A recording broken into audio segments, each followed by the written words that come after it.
Hello everybody and welcome to the Drydock episode 356. This is of course the Patreon Drydock, so there's plenty of questions to get on with, so let's start with them as soon as possible. Send Penguins asks, I'm reading Norman Friedman's Fighting the Great War at Sea. He mentions anti-submarine howitzers being mounted on both civilian ships and some light escort vessels. My understanding of these weapons is they're intended to have some of the same subsurface effectiveness that the Hedgehog anti-submarine mortars brought so effectively to bear in World War II, but as singular weapons and not arrays. Was Hedgehog a development from these howitzers, or simply a case of two weapon systems sharing a sort of parallel evolution? Very much the latter. Now, to be fair to the ASW howitzer, it did have a couple of advantages over the Hedgehog. Firstly, as you can see, it's much more rotatable, so you can fire it port, starboard, ahead, basically anywhere. You won't actually hit the ship itself. And secondly, it's somewhat longer range because, well, it's a short barrel artillery weapon. However, that's kind of where the advantages end, because obviously it only fires a single round, so it doesn't cover as large a space. The round in most British World War I era ASW howitzers was a 7.5-inch round. They did that mostly because they thought a 7.5-inch howitzer round was about the biggest and heaviest round that you could manhandle, because obviously being installed on small escort ships and merchant ships, you're not going to have power loading. And although that has a reasonable amount of explosive aboard, it's not anywhere close to the size of a depth charge. Now, later on, they did look into development of larger ASW howitzers for use on full warships, which could have multi-man loading or power-assisted loading in both the US and Royal Navies, but that didn't really go very far because it turned out depth charge launchers were just more effective in terms of sending large amounts of explosives downrange.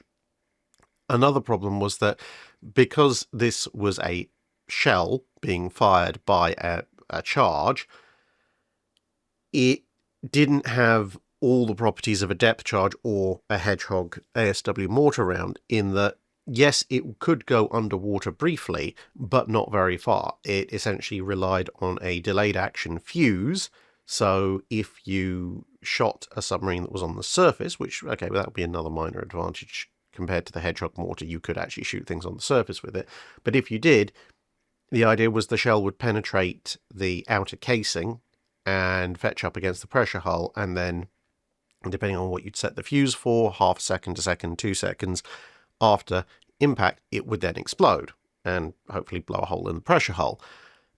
But that was it as far as depth was concerned. So if there was a U-boat, say, at periscope depth, you could set your fuse for a couple of seconds and hope that the shell sank far enough that when it detonated it had a depth charge-like effect, but you couldn't set that fuse for very long. 2 seconds was about as far as you could go.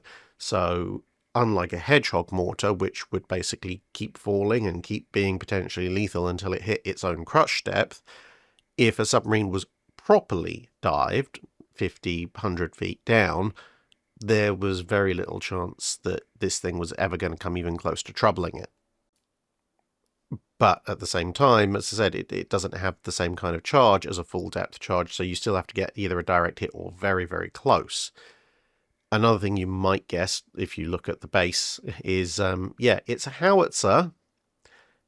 It's got a fair amount of recoil, hence all the bolts. So, unlike a Hedgehog mortar, which, okay, yeah, it does have some recoil, but nowhere near as much, you do have to find a fairly strong bit of deck to mount this thing to. And of course, ultimately, the Hedgehog is a spigot mortar system rather than a howitzer system. So while they share the same basic profile of fire a projectile in a relatively high arc such that it should hopefully impact on a submarine, that is about as far as the Hedgehog and the ASW mortar have in common. Everything else is, somewhat separate and parallel developments, and the Hedgehog is ultimately, I think, a superior system, unless you happen to be trying to engage a surface target. But the Hedgehog being a much lighter system means you can probably also have a deck gun, which is going to be better at engaging the surface target than this howitzer. Ash the Lego Guy asks, when did the US Navy start using letter number codes to identify a ship's category and number, And what made them start doing this? Do any other navies in the same time the channel covers do similar things? It does make it easier to identify ships of the same name that served at different times without having to look up their history by just looking at those codes to identify them. So the official introduction of what we might think of today as the letter code numbers in the US Navy, so CA6, BB 57, etc., that all technically starts in 1920, but there are a couple of predecessor systems that essentially follow the same kind of guidance, just with a slightly different format. So it all starts off in the late 1890s, and the general motivation is simply that the US Navy now actually has enough ships to be bothered with numbering and naming them in that kind of manner. Now, obviously, the US Navy has had varying numbers of ships in its career up until that point, but broadly speaking, because there was a very much smaller number of classifications, i.e. essentially, was it a ship of the line, which really didn't trouble the US Navy all that much, to be honest, during most of its history, because they didn't have many, a frigate, or something smaller.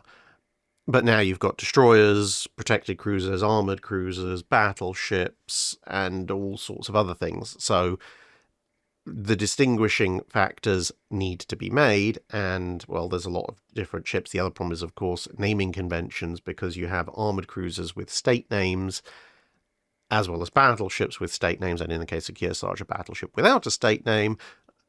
So it was held that we probably should identify things. So initially, you have the number, but you have everything spelled out. So it'd be cruiser, whatever, battleship this, destroyer that. Obviously, you wouldn't paint that all down the side, but for administrative purposes. That rather quickly evolves into a system which you would recognize. So here's USS Indiana, officially BB1. Armoured cruisers become ACR, and regular cruisers like Olympia become C, and so on and so forth. And for official purposes, that kind of operates in tandem with the initial system.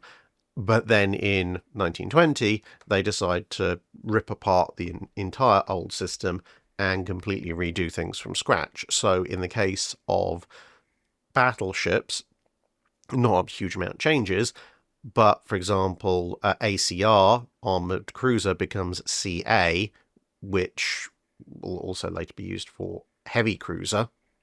Smaller cruisers then become CL. Obviously, they invent the CV designation for aircraft carriers, and you have all the various little appended letters as well, which you can use to further designate a ship beyond the usual two-letter designation. So, for example, DD is destroyer, but when they invent the destroyer escort, it's DDE. They've added the E for escort. In terms of, does anyone else try a similar thing? Not exactly in the way that the US Navy does it, where they have a whole designation for a type of ship and then a number designating where that ship sits in that particular lineage. The Royal Navy, shortly after, probably about 10 years after the US Navy starts to introduce their basic form of designation, does introduce pennant or pendant numbers, except that, well, while the US Navy does redesignate everything in 1920, there is a certain logic even to their previous system. Whether a cruiser is a C, a CL, a CA, an ACR, it's essentially just streamlining the system when they switch over in 1920. In the Royal Navy, however, to be perfectly honest, the pendant numbers are more of a hindrance than a help, because a lot of the time they don't make a huge amount of intuitive sense. They do make a certain amount of sense if you understand it in the first place, but you have to understand the system before you can start deriving any useful data from it. Whereas for most people, if they see a battleship and they're told this is BB 42, they'll be like, oh, that makes sense. That I guess that the B, one of those Bs at least must mean battleship, and similarly, all the cruisers having C. Okay, that's probably a cruiser. D for destroyer. Yep, that all is fine. But in the Royal Navy, you have some ships that don't have a letter at all. They're the bigger ships. And then other ships that do have letters, it's a little bit all over the place. There are multiple different letters that could be used to designate destroyers. Mine layers and minesweepers have different letters. M for mine layer, that seems to make sense because, mine, but then minesweeper is N, which... there's an N as the third letter of minesweeper, but there's an N in a lot of other things, and you could also have minesweepers that are J's, which doesn't really help. And ships keep bouncing back and forth between them as well. So you can, especially in the case of destroyers and other small craft, you can find that perhaps they might have carried 3 or 4 different combinations of letters and numbers during their career, and some of the letter and number combinations that they carried at one point in their career might be carried by another ship 5 or 10 years before or after. Which, it's useful for someone doing paperwork at the specific time. It's not as useful for the rest of us looking back. And the other annoying thing is that nobody seems to have cared about continuity across the various iterations of pendant numbers that the Royal Navy has introduced. So, for example, if you look at aircraft carriers, the current aircraft carriers, the Queen Elizabeth class, Queen Elizabeth and Prince of Wales, they are R08 and R09 because somebody decided that R would be the pendant letter for aircraft carriers in the post-World War II period. But if you looked at that, you think, well, that implies the Royal Navy has only ever had 9 aircraft carriers, as opposed to, regardless of whether you've got CV, CVN, CVA, etc., the US has at least kept consistent numbering systems. So, Langley is CV1, and everything else has gone forward from that, whether it's a CVL or whatever, as we said. And while there is a certain degree of logic in the more recent naming numbering systems, so the old Ark Royal, Invincible, Illustrious, you had 5, 6, and 7, not necessarily in that order. But then as you go further back, you find all sorts of fun things, like the fact that, we've got 8 and 9 for Queen Elizabeth and Prince of Wales, and 5, 6, and 7 for the Invincibles.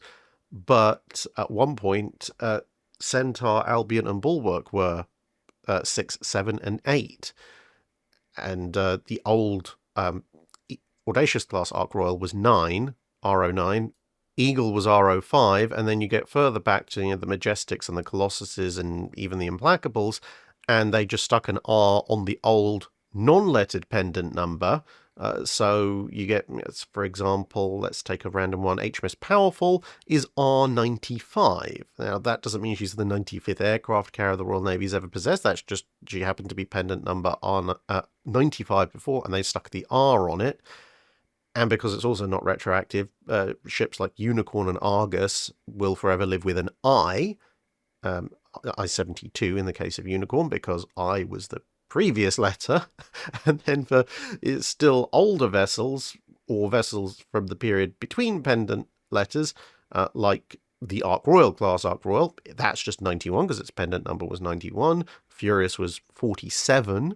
Hermes was 95, despite the fact that she's the first aircraft carrier, so if anything deserves to be I1, R01, or just 1, it should be Hermes, but there you go. So, the US system does make a lot more sense than the Royal Navy system. Robert Henry Ilston asks, if Yamato had successfully beached herself, how quickly would the Pacific section of the US Army Air Force have realized it was no longer a ship, but a really weirdly shaped building, and start sending over B-29s to engage in level bombing using armor-piercing bombs?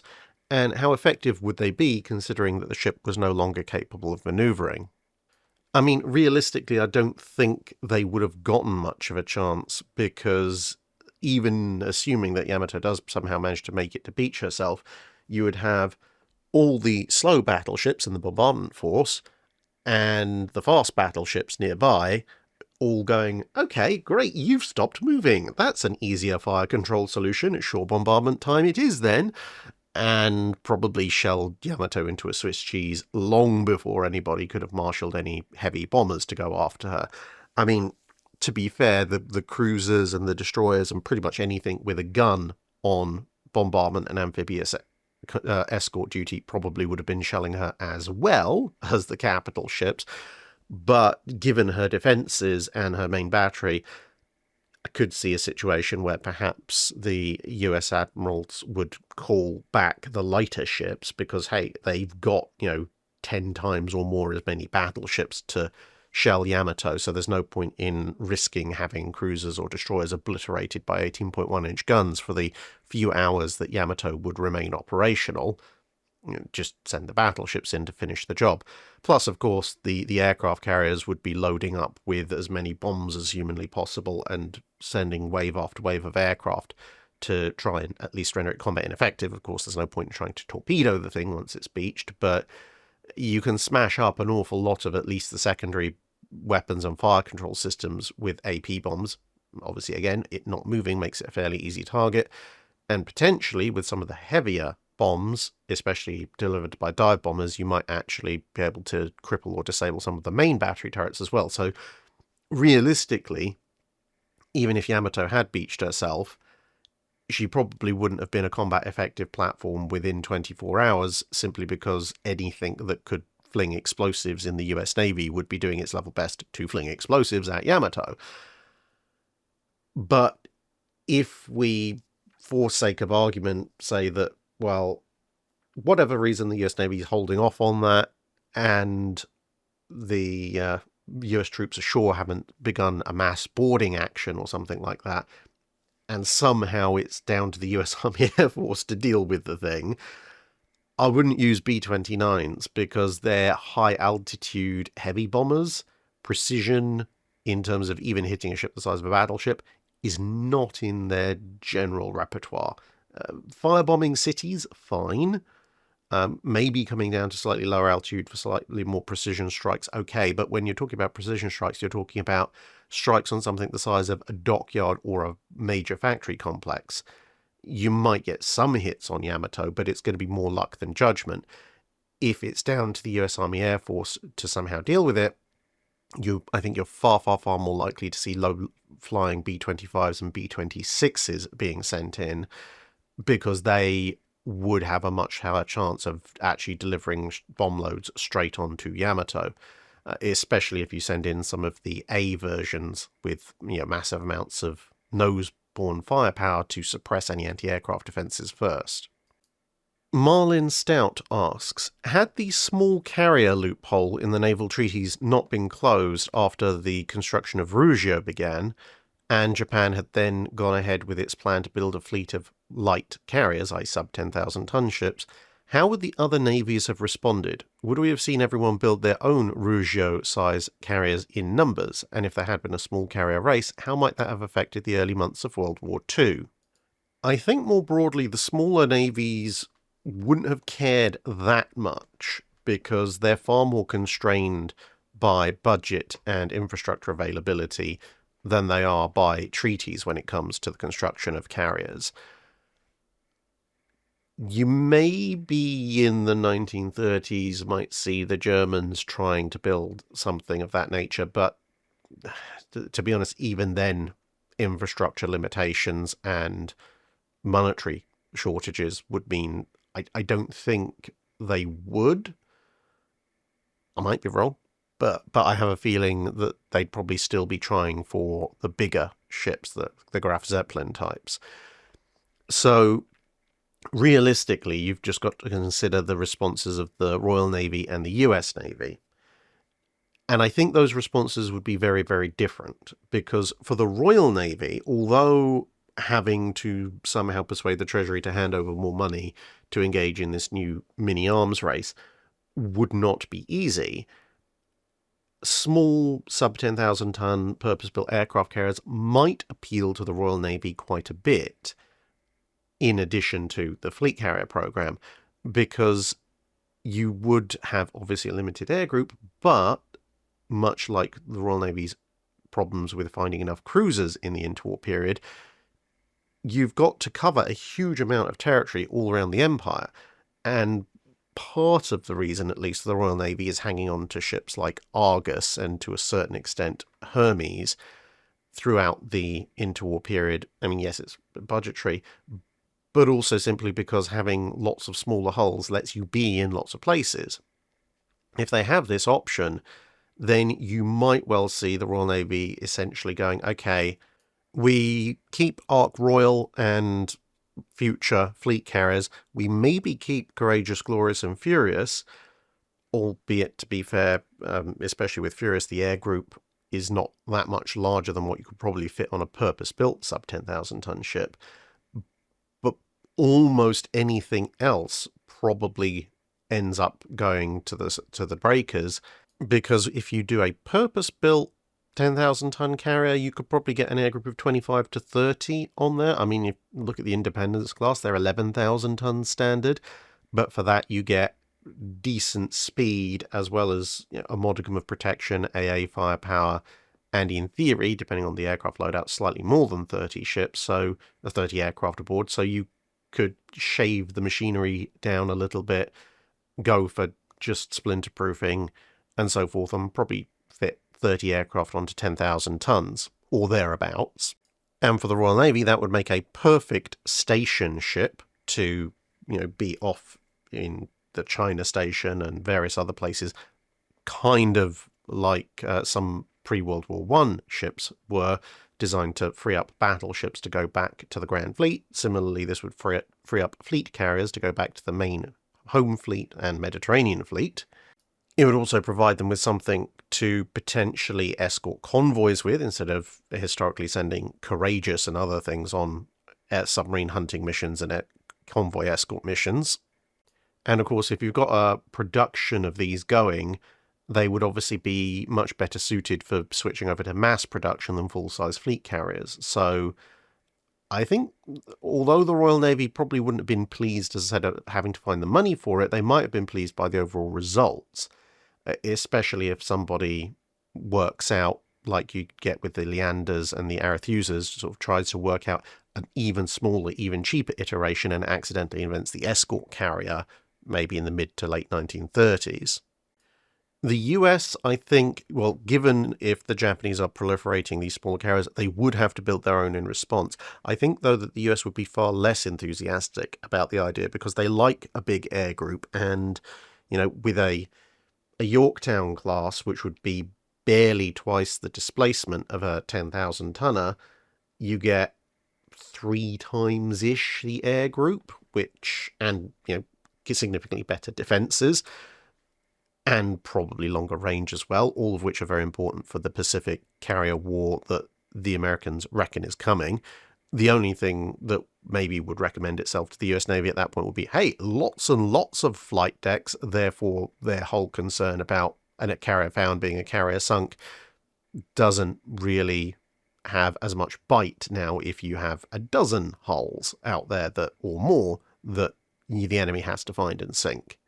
And I could see the US Navy perhaps adopting these ships in one of 3 potential ways. Firstly, they could slot them into where they perhaps were thinking of putting the cruiser carriers, except this time maybe accompanied by a cruiser, and using them as sort of very ahead of the fleet scouting-raiding vessels.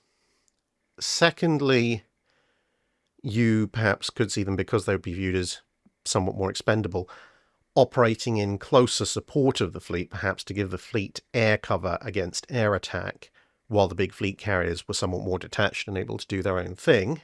Or, which I think personally would have been the best use, would have been to attach 1 or 2 to each of the big fleet carriers, and then I suppose it possibly depend on US Navy tactics and strategy, which do change quite radically through the 1930s several times over, but you could potentially either see them as essentially additional strike aircraft carriers, so perhaps allowing the fighter and scout units aboard the fleet carriers to be expanded, and then when it comes time to launch the strike, you launch a smaller number of strike aircraft from the fleet carrier, and your one or two other smaller carriers essentially have an almost entirely strike aircraft-based complement, and off they go together.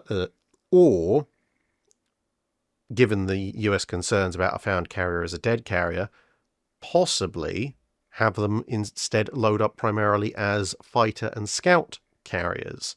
So maybe have half a dozen to a dozen in the late 1930s scout Dauntlesses and the 24 Wildcats or something like that.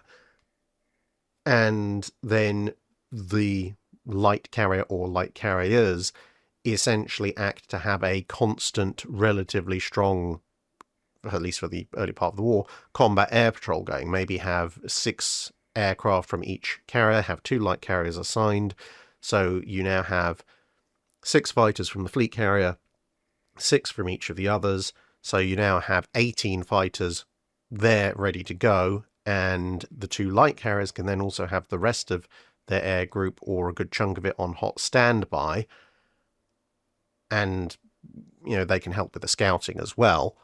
But in theory, that would mean if you get even a little bit of warning, which with 18 aircraft on combat air patrol, you could maybe have 1 or 2 further out looking for incoming strikes, that would give you arguably 2 to 3 dozen fighters available for combat air patrol and countering incoming enemies, because the hot launch aircraft could stay low if they don't have enough time to climb to reach the enemy strike. They could stay low to intercept incoming torpedo bombers, while the ones already at altitude can go after the dive bombers and their escorting fighters, which might give the US the idea of having a bit more security of their big hulls, which, that might affect their tactics and strategy. Michael Gilson asks, we know about the use of bulges to add or improve torpedo defense systems, and we've also seen bulges used to increase buoyancy and stability, often all 3 at the same time. Were bulges ever deliberately used to change hull form, such as we like this bulbous bow idea, we'll slap a bulge onto the bow of our older ships, or something similar at the stern? Not in those specific use cases, and as far as I'm aware, no one ever slapped bulges on any kind of significant size capital ship with the specific intention of, hey, we're changing the hull form of the ship, and that alone. It was pretty much always to deal with improving torpedo defense systems, as you mentioned, and or compensating for additional weight. So, increase the buoyancy, perhaps change the stability if the ship rolls a bit too much. And therefore, with the additional buoyancy of the bulges, obviously you can put more stuff on the ship while retaining roughly the same waterline. But with that said, bulges going down the side, not in the case of Glatten, as you can see here, those would produce a fair bit of drag, but with some of the more, if you like, conformal bulges that you'll see on battleship refits and so forth, some of those were specifically shaped to either minimize the additional drag that they caused, or in some cases to more optimize the hull form for speed or efficiency, or both, through the water. Because sometimes a hull form hadn't worked out, or the overall nature of the ship in terms of its target speed and profile through the water had perhaps changed, in part because of all the additions that had been made to it. And so sometimes people just went, you know what, the old hull form perhaps wasn't brilliant, and it's now got a slightly different wetted area anyway because of all the upgrades and changes we've made to the thing. But if we're putting these bulges on anyway, if we shape them in this manner, that might claw back some of the issues we've been experiencing, and therefore improve things. So yes, bulges were sometimes used deliberately to change hull form in service of additional speed or fuel efficiency, but it, as far as I'm aware, would always be a case of, we're putting these bulges in anyway, here's an opportunity to make things better overall for the ship, with a few tweaks to the bulges. Andrew Kirshenman asks, what happens when a turbine strips? Is it the gears on the drive that strip, or is there something else with the internals of the turbine? If you have a geared turbine and part of the gearing strips, well, that's exceptionally bad. And technically it is part of the propulsion overall system, but it would be mentioned as a specific separate item. And you really, really don't want even the slightest thing going wrong with any of the setup, whether it be the gearing, the turbines, or whatever.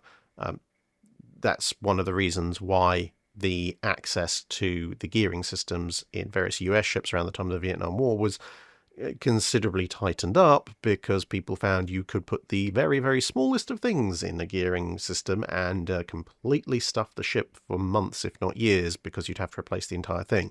But I'm sure pretty much most of us have done some housework at some point using power drills, so we've probably all come across the problem of either a slightly mismatched drill bit and screw head, or well, a screw bit, not a drill bit, hopefully on a screw, but you know what I mean, or just a particularly soft metal, badly produced screw, and we've all seen what happens to that screw head when the bit eats through it, or in rare cases, if you have the a really, really well-made screw and a really poorly made bit, and the bit loses all its flanges.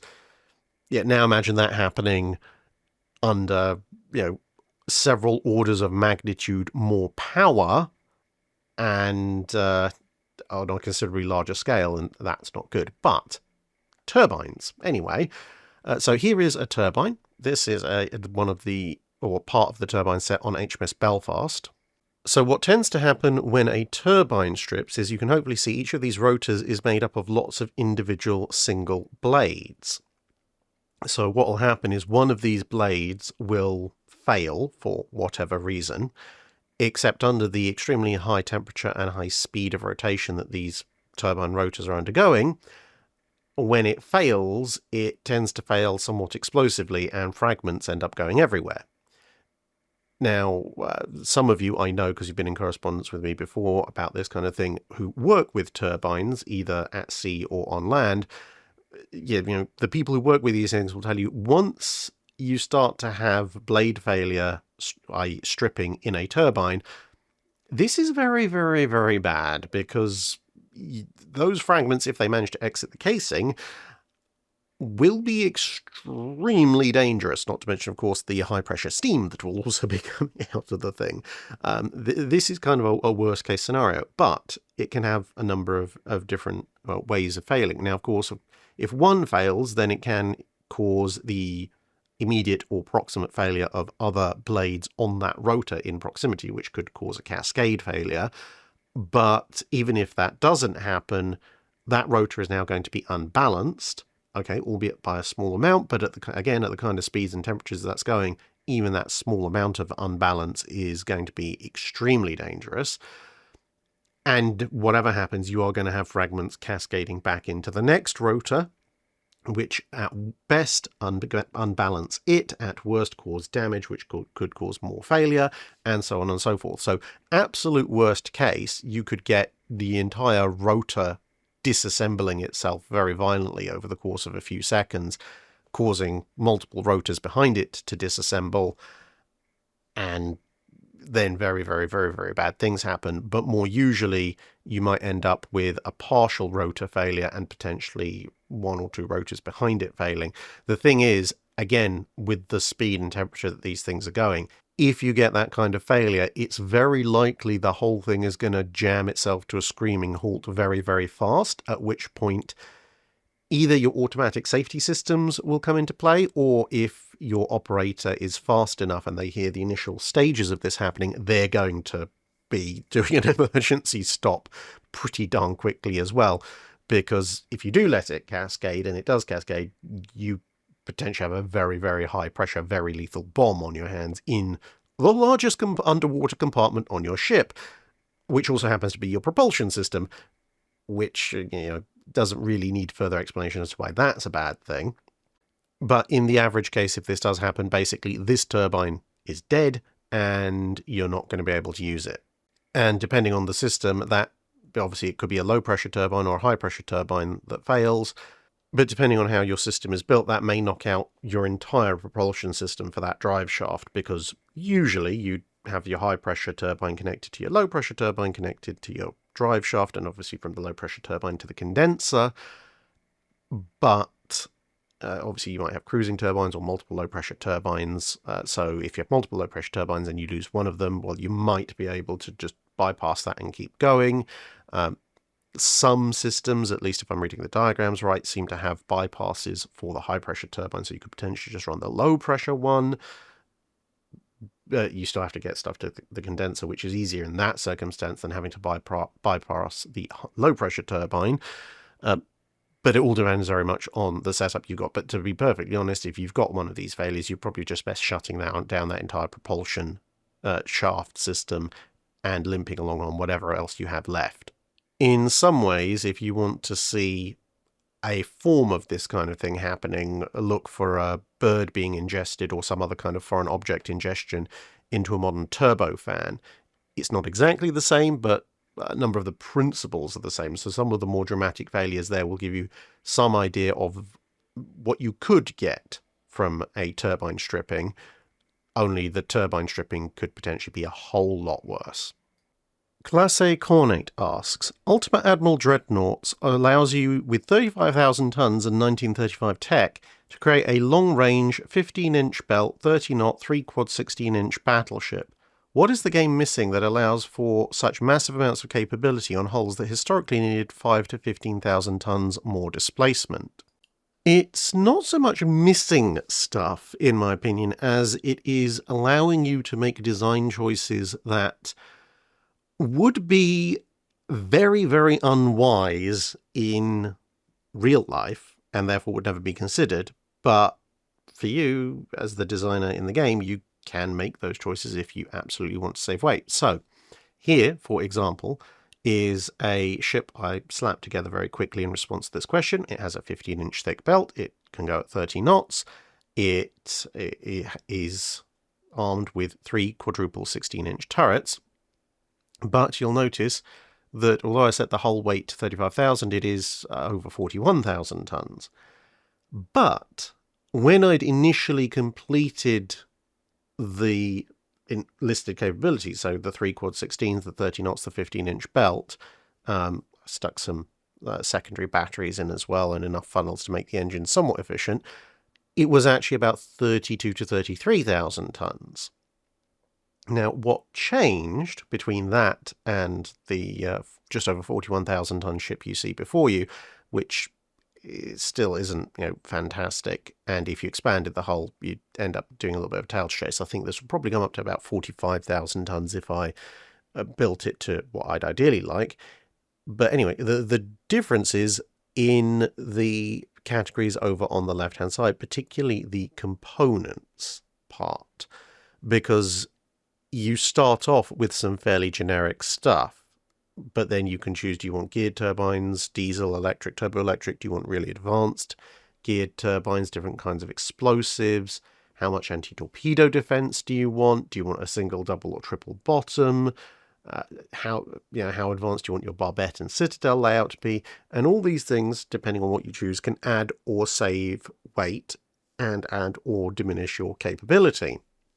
So given the fairly low or non-existent settings for a lot of those components when you're starting your base design, you can indeed get something that theoretically has those headline capabilities at under 35,000 tons, but once you start adding in all the other things that you realistically would have in a 1935 period battleship, like modern crop armor and an actual citadel and so forth, then the weight starts creeping up. Adding things like rangefinders. By default, you don't have any rangefinders, for example. And that's what pushes the weight up to a more realistic weight. As I said, this ship I very quickly slapped together. It wouldn't be the ideal way I'd build a ship with this exact capability.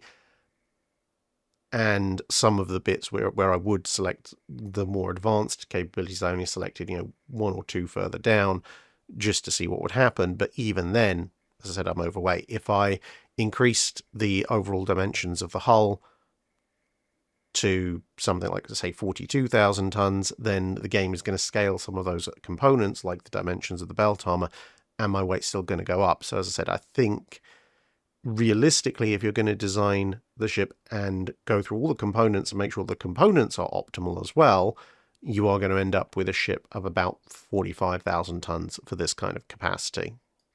John McDonough asks, the recent event of a North Korean warship falling over apparently on launch got me thinking about how common an event like this was in the time period that the channel covers. I imagine more experienced shipbuilders suffered less from this phenomena than someone new to the business, but also, would there be an increase in events like this during periods of transition like wood to iron, etc.? There were plenty of occasionally funny but often tragic launch accidents during the time period the channel covers. Weirdly enough, during periods of significant transition like wood to iron, there didn't tend to be as many. I think partly because during those periods there were relatively few shipyards that could do the more modern technique, and those shipyards, obviously because they tended to be somewhat in the headlines, somewhat in the public eye, they tended, I use the word tended, to be extremely careful about how they did things. So you tended to therefore not have such a major problem in terms of a major disaster. Or alternatively, like with the launch of the SS Great Eastern, they completely flub the calculations and the blasted thing won't even move, which it's a bit of a disaster, but it's a financial disaster rather than one where people lose their lives. Now, obviously, launching a ship and getting it to stay afloat and upright is something that most people are capable of doing overall, but the sheer number of ship launches combined with various other factors, individual competence and so forth, which is massively more important in the time period the channel covers before the widespread introduction of, nationwide safety accreditation and inspection, for the most part, means that you do have, as I said, these interspersed problems, which it's like sometimes it can just be funny and financially damaging, and after other times it can cost people their lives. Like this is the launch of HMS Albion. Not necessarily a problem with the ship itself, but it did kind of cause the collapse of that viewing stand you can see on the left-hand side there, because somebody didn't factor for you chuck 10,000 plus tons of metal into the water. The water displaced at such a close distance is going to be quite powerful, and if your stand is a temporary one, it's probably not going to stand up to the impact of the water, but there you go. You've got, for example, one of the US sloops of war that was launched shortly before the American Civil War runs down the slipway and just keeps going down the slipway and sinks immediately, pretty much, on launch. That was usually the most common form of problem. Essentially, the ship was launched and it either wasn't in a watertight condition or it was not massively buoyant and launched at a speed and angle such that water either flowed into places where it shouldn't have flowed, because as I say, it wasn't fully watertight, or it hit the water with such force that the water actually went up and over into open hatches and stuff that they hadn't figured would be overwhelmed. But in either case, it meant the ship pretty much launched straight into the water, not onto the water, which is not a good thing. Ships falling over in the time period the channel covers on launch wasn't very common, mostly because most ships at the time of the channel covers used the astern launch method, like you can see here with the Albion. The sort of side launch method is a much more recent innovation in terms of common usage. But in terms of launch issues, one of the more common launch issues when the launch didn't go as expected, as opposed to a ship potentially, sinking, would be an overrun. Very occasionally a ship would get stuck partway down the slipway. That could be quite bad for its structure because it's definitely not designed to have that kind of bending moment on it long term. But ships getting stuck partway down the slipway was pretty rare. Ships getting stuck at launch, i.e. not shifting like the Great Eastern, a little bit more common than that, but of those particular nature of incident, the ship just actually going far too quickly and running either further than they'd thought, perhaps knocking a tug or two aside, or occasionally fetching up on the opposite bank if it was launched in a river or estuary. Those were far more common than in terms of launch problems than a ship actually going underwater.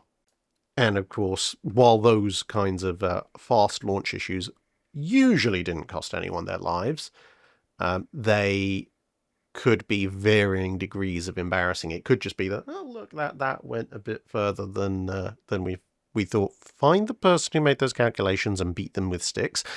Or it could be that kind of sank a tug and it's now stuck on the opposite riverbank. This is going to cost a lot of money, and everything in between.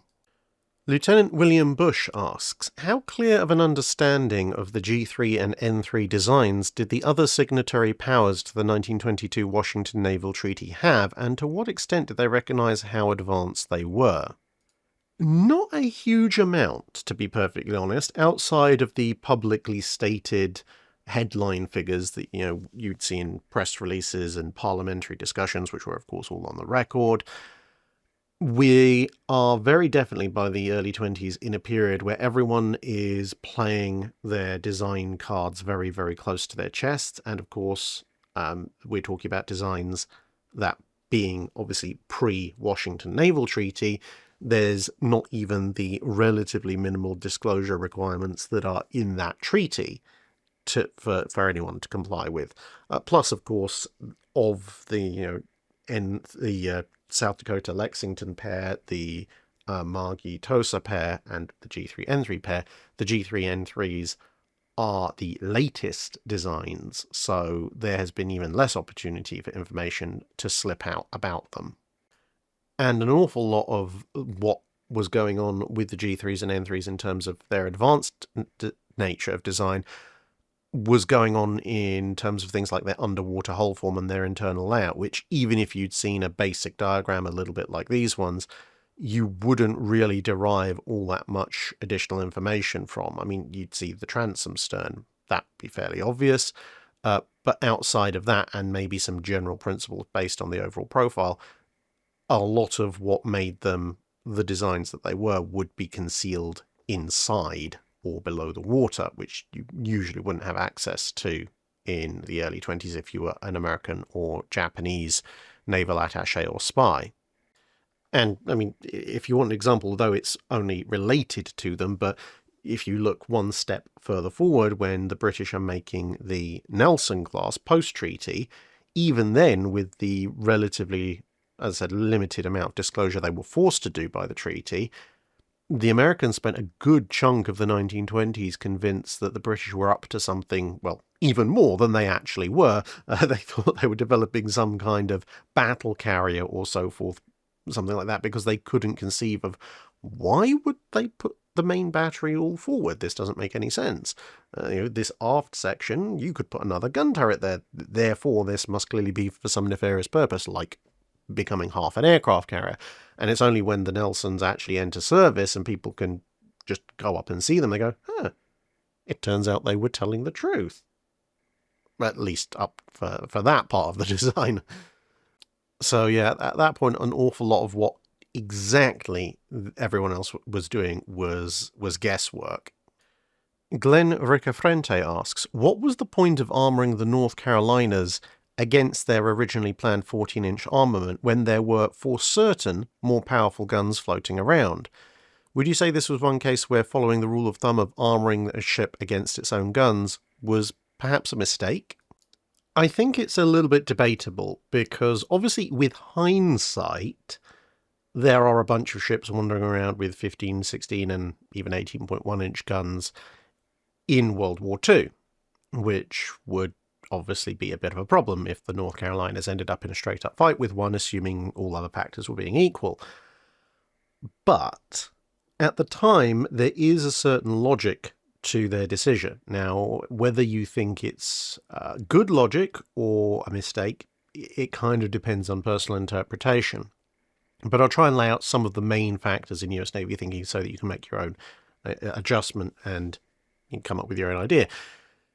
One issue was that even the fastest of the 16-inch armed ships, which would be the Nagatos, would actually still have inferior protection to the North Carolinas, and the North Carolinas would be faster than them, and obviously have more guns than them. So if both sides can hurt each other, but the North Carolina can dictate where the battle takes place because of its better speed, and it has 50% more chances to hit per salvo with its original 14-inch armament, then that's not necessarily terrible. I mean, obviously, ideally, you'd want protection against the Nagato's 16-inch guns, but the US Navy had concluded that you'd have to sacrifice something that they weren't willing to in order to get that. And, well, you can argue with the King George V design that perhaps they were wrong in that assumption, but obviously the King George V, for example, are shorter range and carry fewer secondary guns than the North Carolinas. So, different circumstances of operation for the ships dictate different design choices. But there was also the factor of trying to predict a little bit what they were anticipating actually doing with their capital ships in the future. Because remember, the US plan was to modernize the Tennessees and the Colorados, the so-called Big Five, to help keep overall fleet numbers up, while the North Carolinas and then what would eventually turn out to be, although they didn't know at the time, the South Dakotas were supposed to be replacing the older standards. But they weren't anticipating even the Colorados staying around for more than 5 to 7 years or so. And remember, the Colorados are the US 16-inch ships.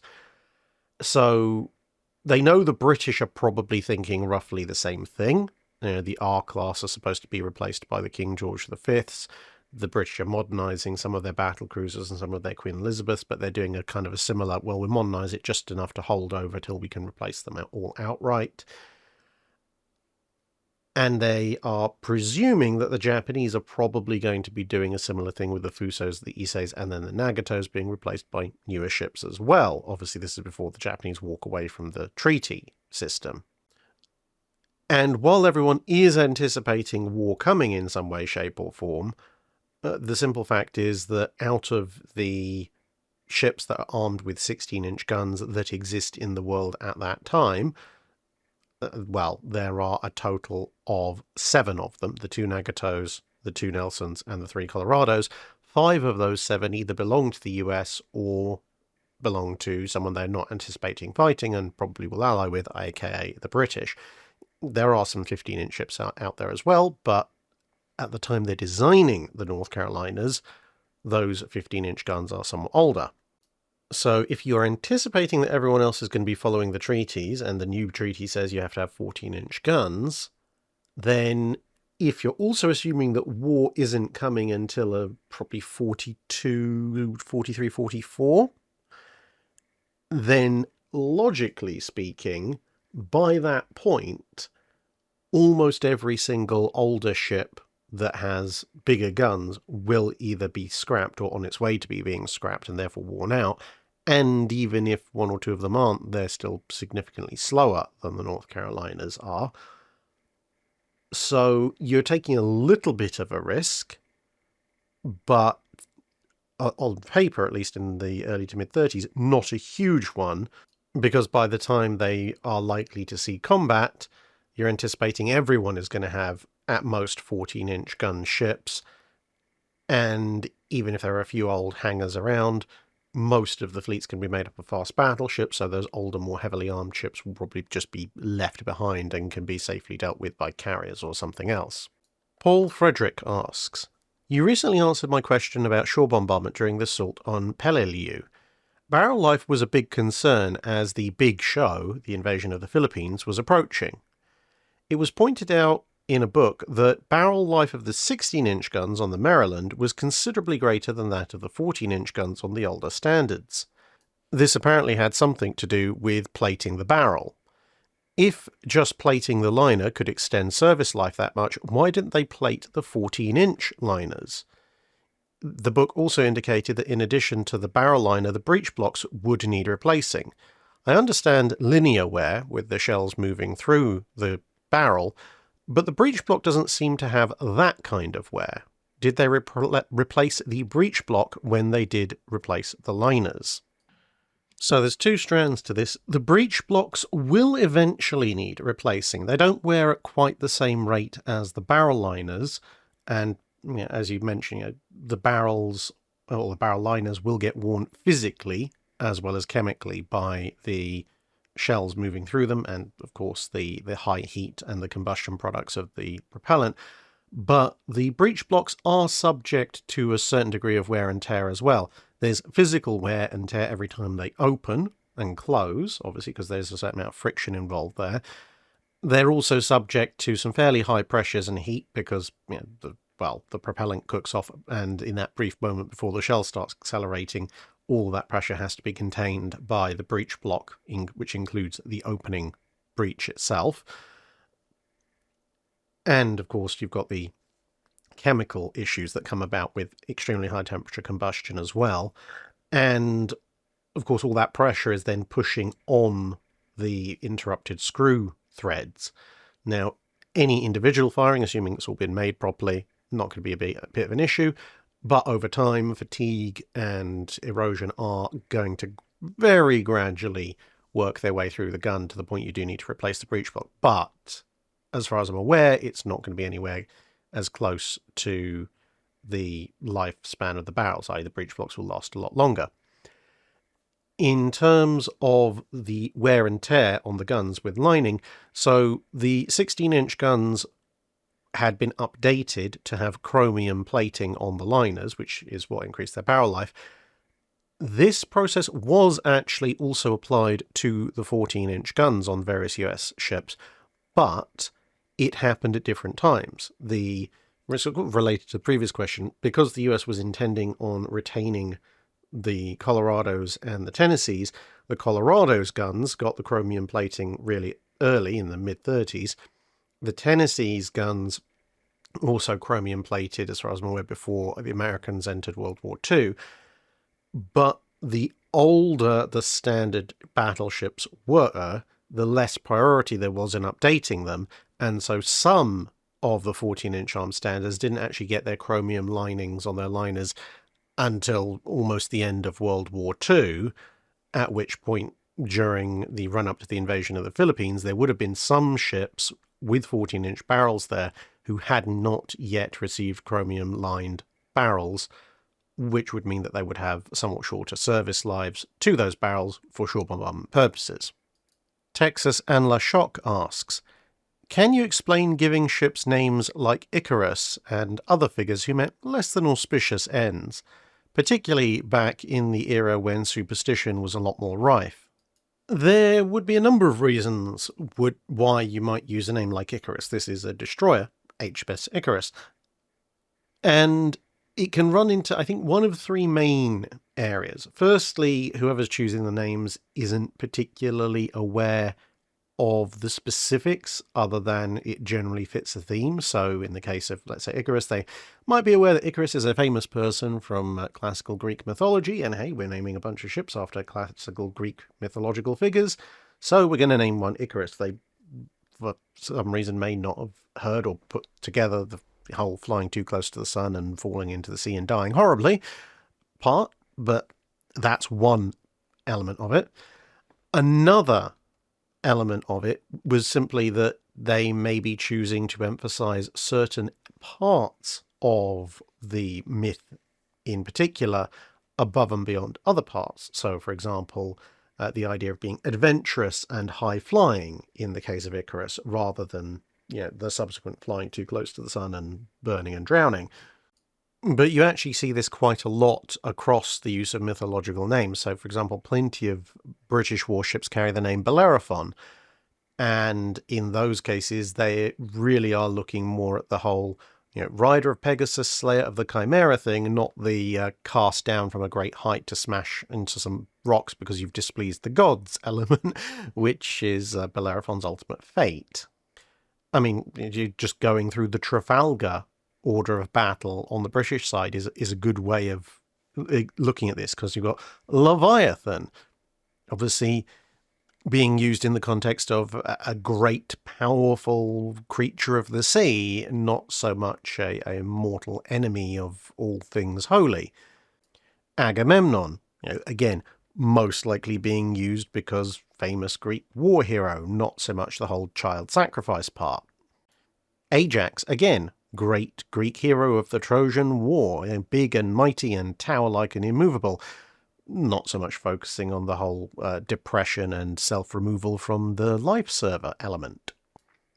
Orion, again, a great hunter, maybe not focused so much on being shot to death by bows and arrows or possibly killed by a giant scorpion, depends on which version of that myth you believe. Minotaur, again, big, strong fighting thing, not a horrible, vicious monster we keep confined in a maze, otherwise it's going to brutalise and kill everyone.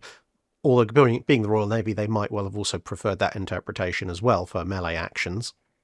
And so it goes on. And the third element might also have just been, again, depending on the exact era, that they didn't really care about the mythological ending being not necessarily all that great. I mean, again, this goes more into sociology and even theology, which, surprisingly enough, I'm not going to be talking about huge about on this channel, but certainly in the 16th to 18th centuries, and possibly even the 19th, there were elements of a kind of a theological supremacy movement in certain elements of society and certain elements of the world as well. I mean, obviously it depends, Catholic, Protestant, Muslim, etc., etc. They all have different views on things. But certainly in what you might term Western culture, at points, there was this idea of, we can name our stuff after this older, superstitious pagan nonsense, and our better society, either better because we have better theology and better religion, or because we have better humanist values, if you happen to be revolutionary France, will overcome whatever silly superstition may surround that old thing. It's all a little bit woolly there, but there certainly is that in certain time periods and certain nations as well.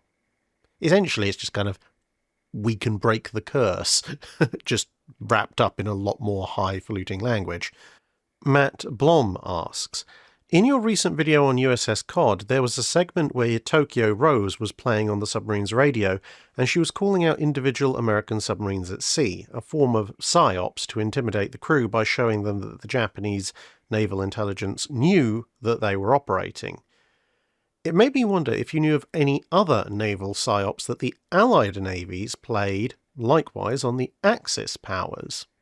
The opportunities for the Allies to do those kinds of psyops on Axis powers were somewhat more limited, mostly down to the fact that, well, the Axis usually didn't have as many ships and they weren't out at sea quite as often, so whereas there would always be US submarines operating somewhere near Japanese holdings, the number and frequency of Japanese submarines operating near significant American holdings would be somewhat more minimal, and, well, also the getting Japanese or German or Italian language radio transmissions just broadcasting randomly out there would be a little bit more of a not difficulty, but in the Atlantic or the Pacific, there might well be random English language radio broadcasts, whether that be from Australia or New Zealand in the Pacific, or the States or the UK, or various other places in the Atlantic, on top of which Japanese or German propaganda channels could sort of try and inveigle themselves. There weren't that many random German, American, or Italian language broadcasting stations just, randomly blasting out into the Atlantic, which would make, oh yeah, this is propaganda, a lot more obvious than, well, Tokyo Rose's ham-fisted propaganda already was. But there were certainly various other PSYOPs attempts. They tended to veer away less from identifying specific ships at sea, mostly because the Allies actually usually had intelligence that told them this, and they didn't want to give it away, the whole ultra stuff. But they would use what intel they had in other ways. So the reason you had the Sunderland here all this time is because one of the ways that they used both to mask the sources of intelligence they had and to put fear into enemy vessels was to go, okay, we know this submarine or this ship, etc., is here and heading over here, but we know this for intelligence, so we can't just go and intercept them, otherwise they'll know something's up. So what we're going to do is we're going to send a recon aircraft out and tell it to cover this particular area at this particular time, and lo and behold, they've seen something, and now we can act on it. Now, in actual fact, you're acting on it even before that recon aircraft has taken off, but from the enemy perspective, they see a recon aircraft show up, and then a few hours or a few days later, Allied ships show up. They make the rather obvious connection that some kind of report has been given. But of course, that then means that the enemy, the Axis powers, tend to get a slightly over-exaggerated idea of just how many and or how effective those Allied aerial recon aircraft are, because they always seem to be finding them, which would suggest that either there's something that's giving away the location of the submarines that they need to clamp down on somehow, or the Allies just have hundreds or thousands of these aerial recon aircraft, so there's nowhere safe to hide, which is all a bit of a psyop. The other thing which the Allied navies would sometimes do, especially when it came to things like submarine hunts, would be just to try and wear an enemy crew down through essentially psychological warfare. So if it became clear that they could work out roughly where the submarine or U-boat was, but they were having difficulty in actually killing it, then sometimes commanders and ships would just settle down and, keep a track on the U-boat or whatever, but then every so often just send a couple of depth charges over in the general vicinity. So not really stressing about actively trying to kill it, but, every time the U-boat crew might begin to think that they'd thrown off their pursuit or they were a little bit safe, boom, went another explosion. So they just keep them awake and keep them suffering and essentially just wait them out until either the crew's nerve broke or a lucky depth charge hit something vital, or the U-boat just ran out of air and or battery charge and was forced to come to the surface. You even see a degree of this kind of thing happening in the pursuit of Bismarck the night before her final battle, when you have Vian's mostly tribal class flotilla along with Piron, and ideally they want to hit Bismarck with guns and torpedoes, but their main objective is to just box her in and keep her crew awake and at action stations all night and make their lives thoroughly miserable, make them think that there's just endless destroyers coming in and out of the darkness attacking them. So then come morning, you've got an exhausted and hopefully morale-sapped crew waiting to be hit by the British capital ships. Brian Smith asks, the US did repair and update work on Allied ships during World War II. How difficult was it for American yards to make parts and systems that would work in those ships? It depended who they were repairing and how extensively. So, for example, this is Warspite in Bremerton. Now, for the Americans to update British ships in World War II and repair them wasn't that difficult. If there was something very specific that the US isn't going to have on hand, like, say, a spare 15-inch gun, the British would simply ship it across the Atlantic in one of the sort of convoys heading from Britain to America, which tended to be not targeted all that much by the Germans simply because they were usually empty and or didn't contain anything that the Germans thought was nearly as vital as the stuff that was coming back to the UK. But otherwise, of course, but at the time, both Britain and America used the imperial measurement system, and the British and American imperial measurement systems are mostly aligned. So finding other stuff that, everything on the British ship is measured in feet and inches and pounds, and everything the Americans are used to producing is measured in feet and inches and yards and pounds. Well, that kind of stuff is pretty easy. If, on the other hand, you're trying to update a French ship, like Richelieu, and on that ship everything is in metric, it gets a lot tougher.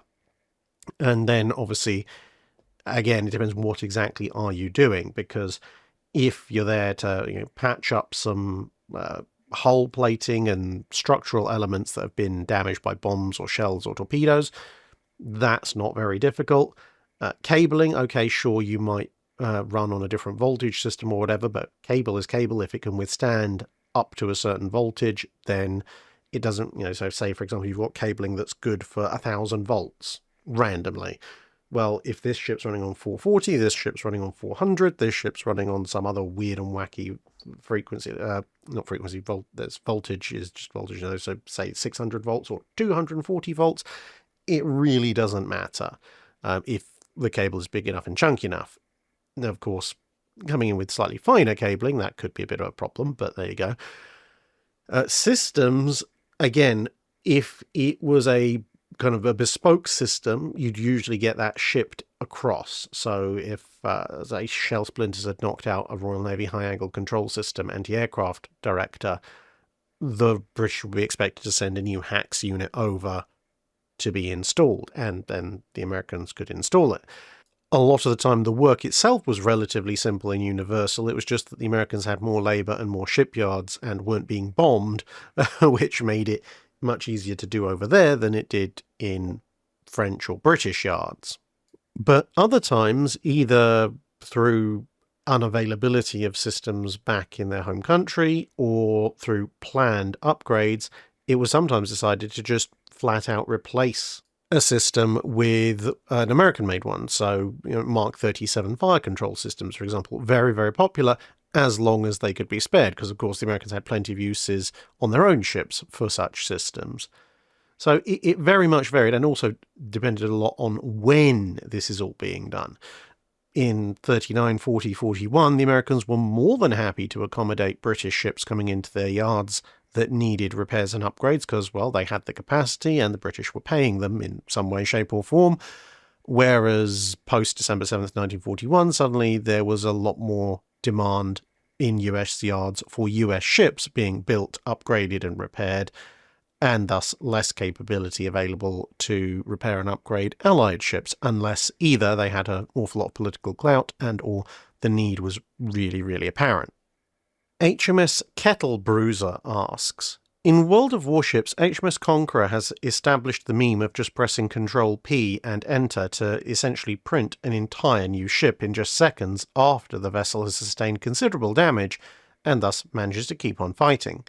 Has there been something similar in real life where a crew of a ship was so ridiculously good at damage control and repair that they surprised and even defeated the enemy after they had to essentially print themselves a new ship? The more hilarious, the better.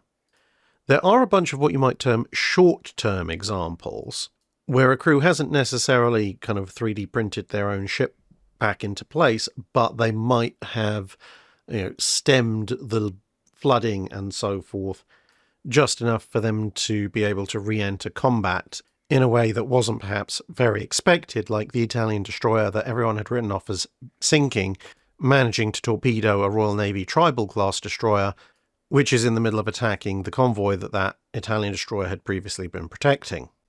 But the Age of Sail was a much better place for this kind of example because, well, Age of Sail wooden ships are much easier to rebuild and refit away from conventional harbours and port facilities.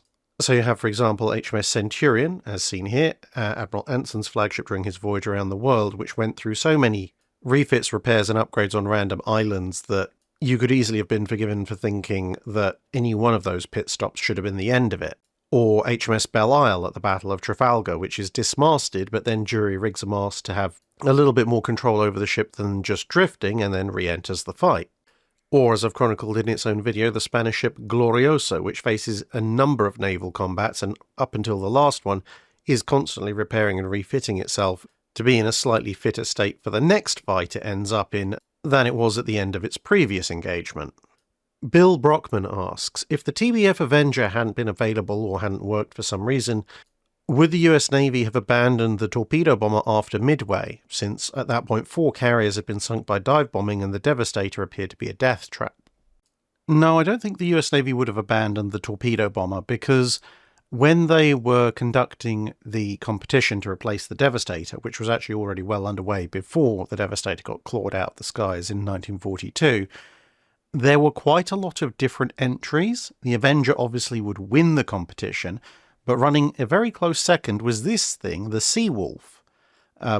Now, historically, because it was put together and promoted by Vought and to a lesser degree consolidated, it got delayed, apart from coming second and therefore obviously not being the primary order.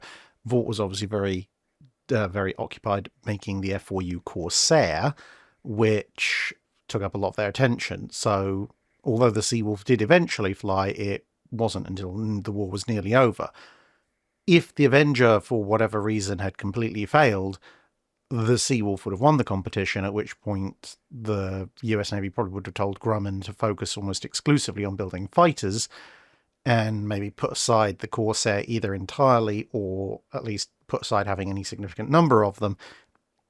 Maybe there would have just been an export fighter for the British and gotten then the Vought to concentrate on making the Seawolf instead. And the Seawolf did have a few advantages over the Avenger. It was a bit faster, for one thing, but overall the Avenger was seen as a lot more reliable and I think a little bit more durable as well. So it would have just been a different torpedo bomber, and if something had happened to the Seawolf, there were quite a few other entries into that particular competition as well. Farender Ritter asks, following up from my question last month, with the French Royal Navy, it appears to my knowledge, and with your insight, that the Royal Navy, the British one that is, considered them to be a true peer, or at least a near peer, to around about the post-7 Years' War period. In that war, it seems that the Royal Navy then trounced the French rather definitively. So what are your opinions as to why the Royal French Navy gradually fell behind the curve? Or was it more due to Britain constantly needing to have a strong navy for obvious reasons, being a trade-based and island-based power, that no matter the political winds of the day, the navy would have top priority, whereas the French had major land-based policy needs?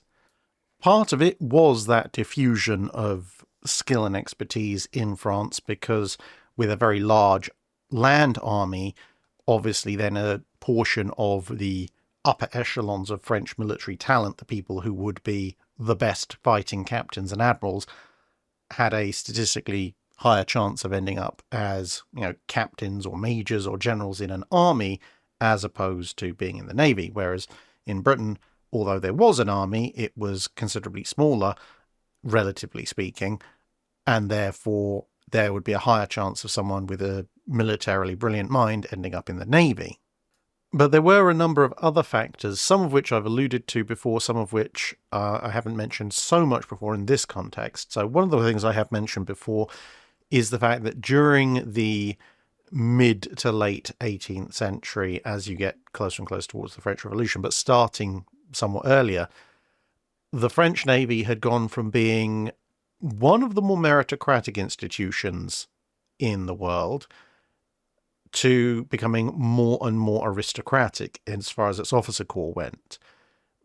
Essentially, before that, they'd had a system which was quite enlightened for the time, where, yes, you could buy your commission and so forth, as aristocrats had historically done, but there was a separate path of entry for, if you like, non-aristocratic officers, and then they could rise on merit. But the aristocratic officers didn't really like this, as it turned out, because, well, these what they saw as lower people were showing them up and winning a fair bit of glory, because, with their aristocratic functions and obligations, a lot of the aristocratic naval officers, not all of them, but a lot of them, didn't tend to go to sea as much and tended to seek out postings more ashore, perhaps in charge of harbours or coastal flotillas and so forth. And therefore the aristocrats leveraged their political power to try and have their cake and eat it at the same time by gradually forcing out the lower-born meritocratic raised officers under the mistaken assumption that just by making them go away, they would somehow, that's the aristocratic officers, would somehow now get all the glory, when it turned out you also actually had to work hard and have a halfway functioning mind in order to, win a battle that would get you the glory in the first place. Now, not to say that they weren't good aristocratic officers, but as a percentage of their overall numbers, they were somewhat less. So even before the French Revolution decapitated pretty much almost all the officers, the quality of the French officer class was decreasing as the 18th century wore on. But two other major factors were experience generally, because British policy when it came to colonial wars, once it had a big navy and an empire to defend, was to go out, defend all the colonies that were bringing in its money, and go on the offensive against everybody else's colonies, because that would deny them money, and also you'd get more money from those colonies as well.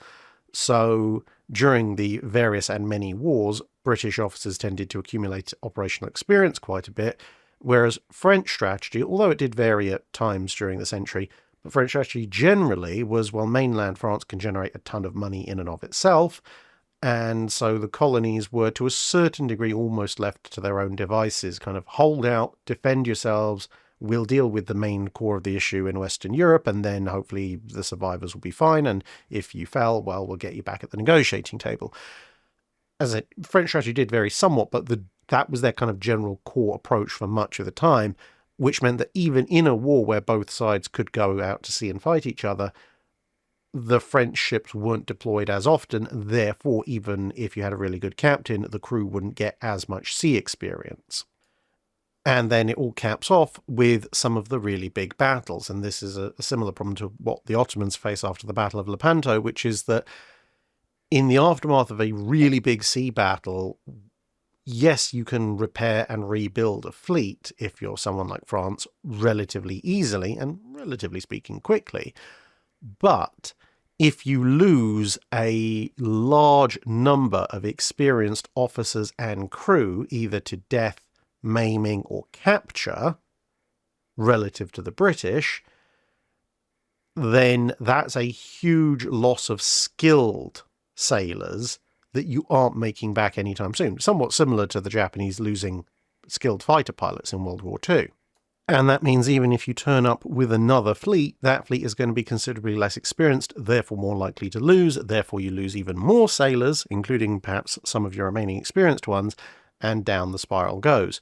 Now, sometimes battles had roughly equal losses, but when you look at almost all of the really big actions naval-wise of the 7 Years' War, the casualty lists are completely disproportionate. So the biggest, most famous one, the Battle of Quiberon Bay, total British casualties, killed and wounded, around 300. The French killed and wounded are 1,700 and another 1,300 captured. So the British 300 casualties total, the French 3,000. So 10 times as many casualties. The Battle of Lagos, the British are running about 250 casualties, of which about 1/5 are killed and the rest wounded. The French are running at double that number between killed, wounded, and captured. The Battle of Negapatam, because there's actually quite a lot of battles off the Indian coast at this point, and the French lose around about 850 men killed and wounded. The British lose around about 200, not even that. And it's particularly shown in the number of killed, because we actually have killed figures for that, 31 versus 250. So not quite 10 times, but pushing that. And the Battle of Pont-de-Chéry, again, the British are suffering around about just over 500 killed and wounded, the French over 1,500. So you add all those together and suddenly the British have lost maybe just over around 1,000, just over 1,000 killed and wounded total. And between killed, wounded, and captured, the French have easily lost 6 to 8 times as many. And that has an ongoing effect on their ability to operate. Jim Smitty asks, while working on an alternate history project of mine, I noticed a number of brig-sloops of the Royal Navy at the start of the French Revolutionary Wars made use of carronade armament instead of long guns. The cruiser class, for example, spelt with a Z, made use of 32-pounder carronades, with the follow-on Seagull class brig-sloops going to 24-pounders. Given the short range of carronades, it seems this is placing their brig-sloops at a disadvantage in a gunfight, limiting them to pretty much short-range melee. Then I noticed the French starting to do this a little bit later, even if using smaller 18-pounder sizes, such as the mass-built Cherokee class. What is the advantage I'm missing with a carronade armament for such small ships? While it is a lot of throw weight, it seems that you're placing your small non-rated ships into a place where captains will call out, "Take me closer," as I want to hit them with my sword, while having a very limited ranged attack capability, with most of those being the form of light 6-pound chase guns. Well, as you noted with the French, this actually became very common with very, very small ships like a brig sloop. In fact, if you look at the US ships in the War of 1812, like the Wasp and the Hornet, they are also similarly armed. This, incidentally, is HMS Clio in the 1820s after, as you might be able to tell from the third mast, being converted into a ship sloop, but she is at her heart a cruiser class. Now, the reason that this was done was twofold. Firstly, carronades, as well as offering you more firepower, are physically shorter weapons, and on a brig sloop, or a ship of approximately that size, that's actually quite important, because the total beam of a cruiser class at its maximum is only just over 30 feet. And given that your typical gun that you might use otherwise, let's say a long 9, is going to be 8.5 to 9 feet in length, including the carriage, when it's run inboard, that doesn't leave you with a huge amount of space amidships, whereas a carronade is only about 5 to 6 feet long, and therefore it gives you a lot more space inside the ship when the gun is inboard, and to be honest, even when it's poking out as well. Another thing you have to factor in is that these are not large vessels. I mean, as we already said, you're talking about a ship that's only about 30 feet wide at the very widest point, and is going to be considerably narrower than that along most of its length. And, the ship's not even 100 feet long. So in the ocean, yeah, you can sail the ocean, but you're going to be doing a fair bit of bobbing about in all but the calmest of seas. And even for the age of sail, when gunfire is not the world's most accurate thing, you especially are in a brig sloop or something of that size are not going to be engaging in any kind of accurate long-range gunfire, at 500, 600, 1,000 yards or so. You don't have a very large broadside, so you're not going to win through sheer, number of guns. And with the amount of rather sharp bobbing and weaving and pitching and rolling, the handful of guns you do get off are probably going to go every which way other than the target. And you're most likely to be fighting against relatively small targets of similar displacement and size as well, which is going to make things even harder. At which point, you are almost certainly going to have to get quite close to your target just to be able to hit them anyway. So if you are going to get very close to your target to hit them, then you might as well hit them with the single heaviest thing you can get, which would be a carronade. And at that point, the range disadvantage doesn't really matter that much. The only time it does factor in is when you're in a chase, and that's why you have the long guns and the bow for chase guns.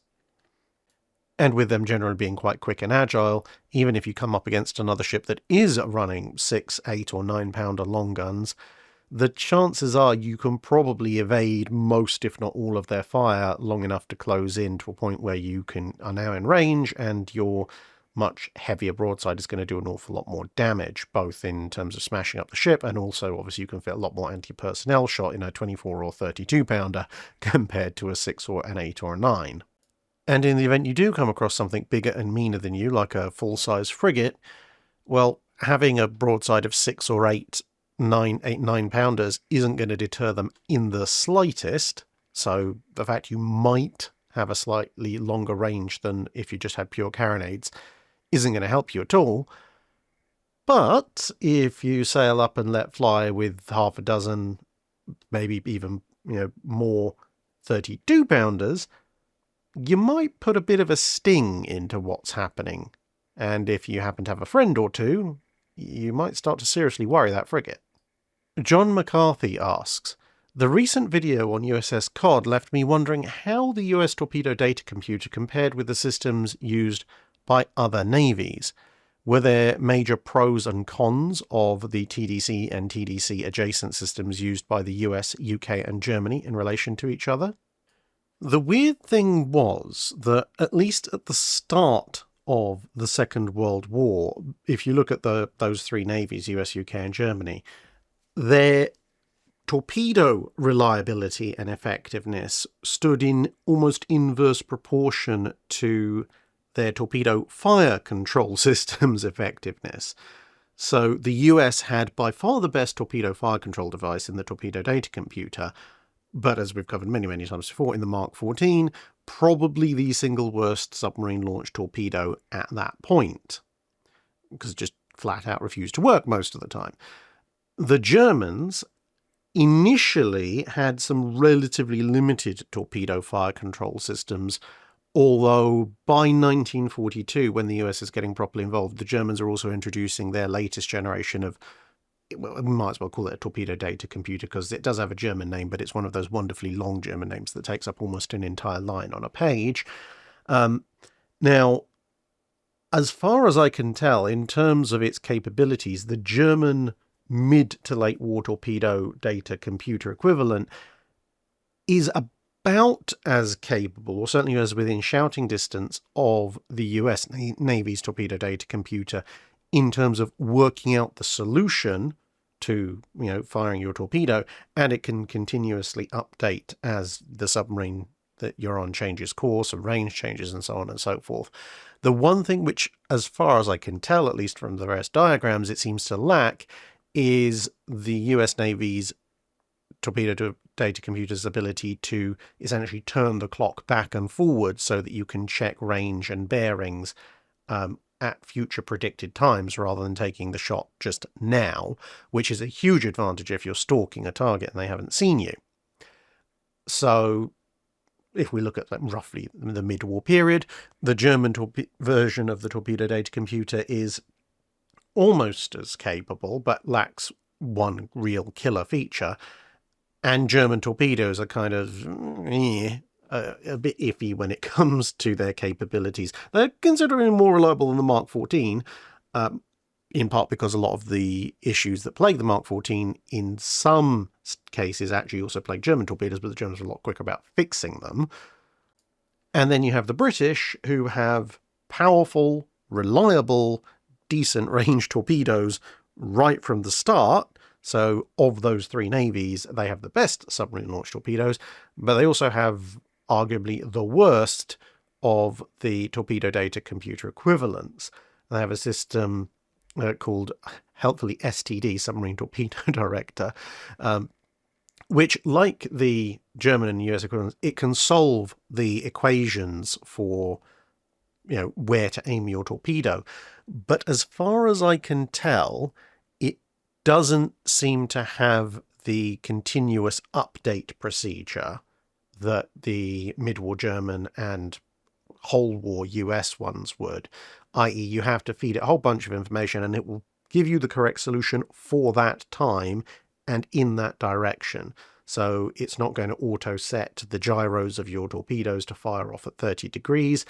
And if anything substantial changes about the data that you've just put in, like you change course by 20 degrees or something, you have to manually put all this in rather than it being automatically linked into the ship's systems. So the Royal Navy has the most limited of those three navies in terms of torpedo data computers, but the most reliable torpedoes to actually fire based on that limited output. And of course, each nation is improving its systems as the war goes on. But the US has a big advantage in that not only is their TDC the best one, period, but they also introduced their TDC at some point before the Second World War. And before the Second World War, generally, not even before the US gets involved. So they start off, even if the US had been involved in 1939, they start off with by far the best torpedo aiming devices, if not torpedoes themselves.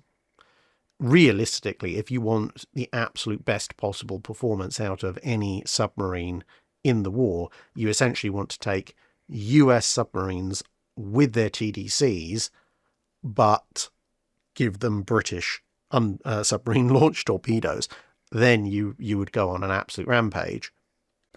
Silderan Machine Works asks, I understand that ships with echelon-mounted turrets were inefficient, and I've read that cross-deck firing could cause damage.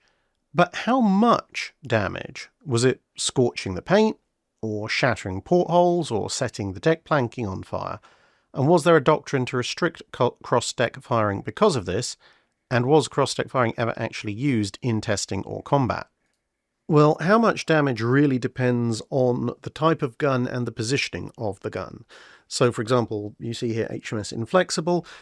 She's obviously an ironclad. She has much older, shorter barrel guns, at which point the muzzle of the gun of the turret that is firing cross-deck is going to be just sitting right there above the deck. So the full force of the muzzle blast, apart from obviously dead ahead, is going to hit the deck, and that's going to cause quite a bit of damage. Whereas if you look at, say, some of the early battle cruisers, like the Invincible class or Von der Tann, now the gun barrels are considerably longer. Now, while this doesn't mean that the gun barrels are, from the offside turret, if you like, are going to be over the edge of the deck on the side that it's firing towards, it does move that point of muzzle blast considerably further along the ship's width, which means that, bearing in mind, if you remember that pressure diagram from the Iowas, the point of maximum pressure kind of goes forward and outward in a cone. If the ship is then firing with a certain degree of elevation on its guns, then the worst of the muzzle blast might either avoid the ship entirely, or if it catches anything, it'll just catch the very edge of the deck, rather than, rolling out across a considerable portion of the deck. But then you've also got to consider things like the superstructure. Obviously, you can see in the Invincibles, the superstructure is quite close to where the guns could be firing. On other later cross-deck firing ships, that gap was opened up and lengthened in an attempt to move things further away. So, as I say, it hugely depends. Worst case scenario, you have something like Inflexible firing almost dead level, point-blank range. At that point, you're going to see deck planking going screaming over the side, potentially fires, shattered windows, etc., etc. With some of the later cross-deck firing ships that are more optimized for it, like the Riverdavias or the Kaisers, then you are still going to get some scorched paint, possibly a broken porthole or two, but hopefully not so much deck damage or major superstructure damage. And yes, pretty much every ship that had the cross-deck firing capability during peacetime would usually end up rather rapidly restricted in when it was allowed to do that, either absolutely or in only very special circumstances where they'd pre-prepped to repair the damage afterwards, either aboard or when they got back into dock. But it still had to be trained for, even if you wouldn't necessarily fire the gun itself, because in wartime that kind of almost cosmetic damage would be accepted in favour of getting more shells flung downrange. So at Jutland, for example, and before that at the Battle of the Falkland Islands, there was plenty of cross-deck firing going on, and people just accepted, well, we're going to have to just patch up a little bit of the ship afterwards. Pedden Harley asks, Drac, what 10-year period saw the greatest advancement in naval technology? 1855 to 65, 1905 to 15, and 1935 to 45 all stand out to me as periods of radical naval changes in which a ship or ships of nominally the same class would be completely outmatched by a ship built or refitted 10 years later. Would you choose one of those decades, or would you have another time frame in mind? Well, actually, I think I would agree first that the three periods you cited are probably the contenders, but of those I would eliminate 1905 to 1915 first, because unless you go with pre-dreadnoughts, the very last pre-dreadnoughts, as your starting point in 1905, then ships in 1915 compared to 1905 mostly are the same technology, just bigger. So if you were to use a late semi-dreadnought, or let's say just dreadnought for our early ship, and then maybe a Queen Elizabeth for the later, then ultimately, yes, Queen Elizabeth has a lot of advantages over dreadnought. She's faster, she's more heavily armed, she's more heavily protected, etc. She has a more advanced fire control system. But that's the thing. It's just, albeit with heavy air quotes on just, a more advanced and bigger version of what there was before. 35 to 45, I think, would take second place, because by 45, you've got a number of systems which just flat out wouldn't have existed in 35.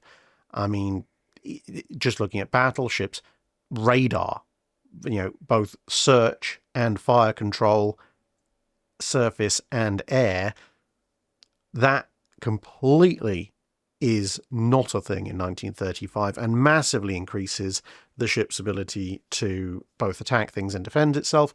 Obviously, there's a huge increase in the amount of anti-aircraft guns you'll find on the ship as well. With the advent of radar, the usual removal of scouting aircraft, and any number of other smaller factors that are involved in, we're still looking at capital ships here, but for the sake of argument, capital ships in that time period. Obviously, you've got things like homing torpedoes on subs and so forth. However, ultimately, if you took a well-crewed, again, let's say for the sake of simplicity, battleship from 1935 and put it up against a equally well-crewed battleship from 1945, there are circumstances where the ship from 1935 still stands a relatively decent chance against the ship from 45, particularly in your nice sandbox, flat, calm daylight weather. The more the weather gets rough, the more the 45 ship has an advantage, but ultimately you're essentially taking at its core the same ship, but just improving it with ancillary systems. Whereas when you go back to 1855 to 1865, which is why you've got this picture of HMS Monarch accompanying this question, I think that's just a whole other thing, because, as I say, Dreadnought to Queen Elizabeth, North Carolina to Iowa, or whatever, we're still talking about steel battleships, but with more increasing capabilities.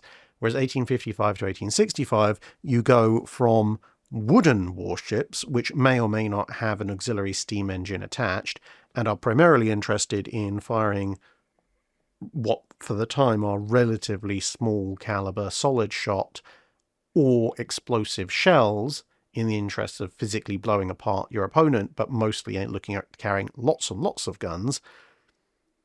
And in that time period, you go over to steam being either a equal, or in some cases beginning to look at maybe even main propulsion system.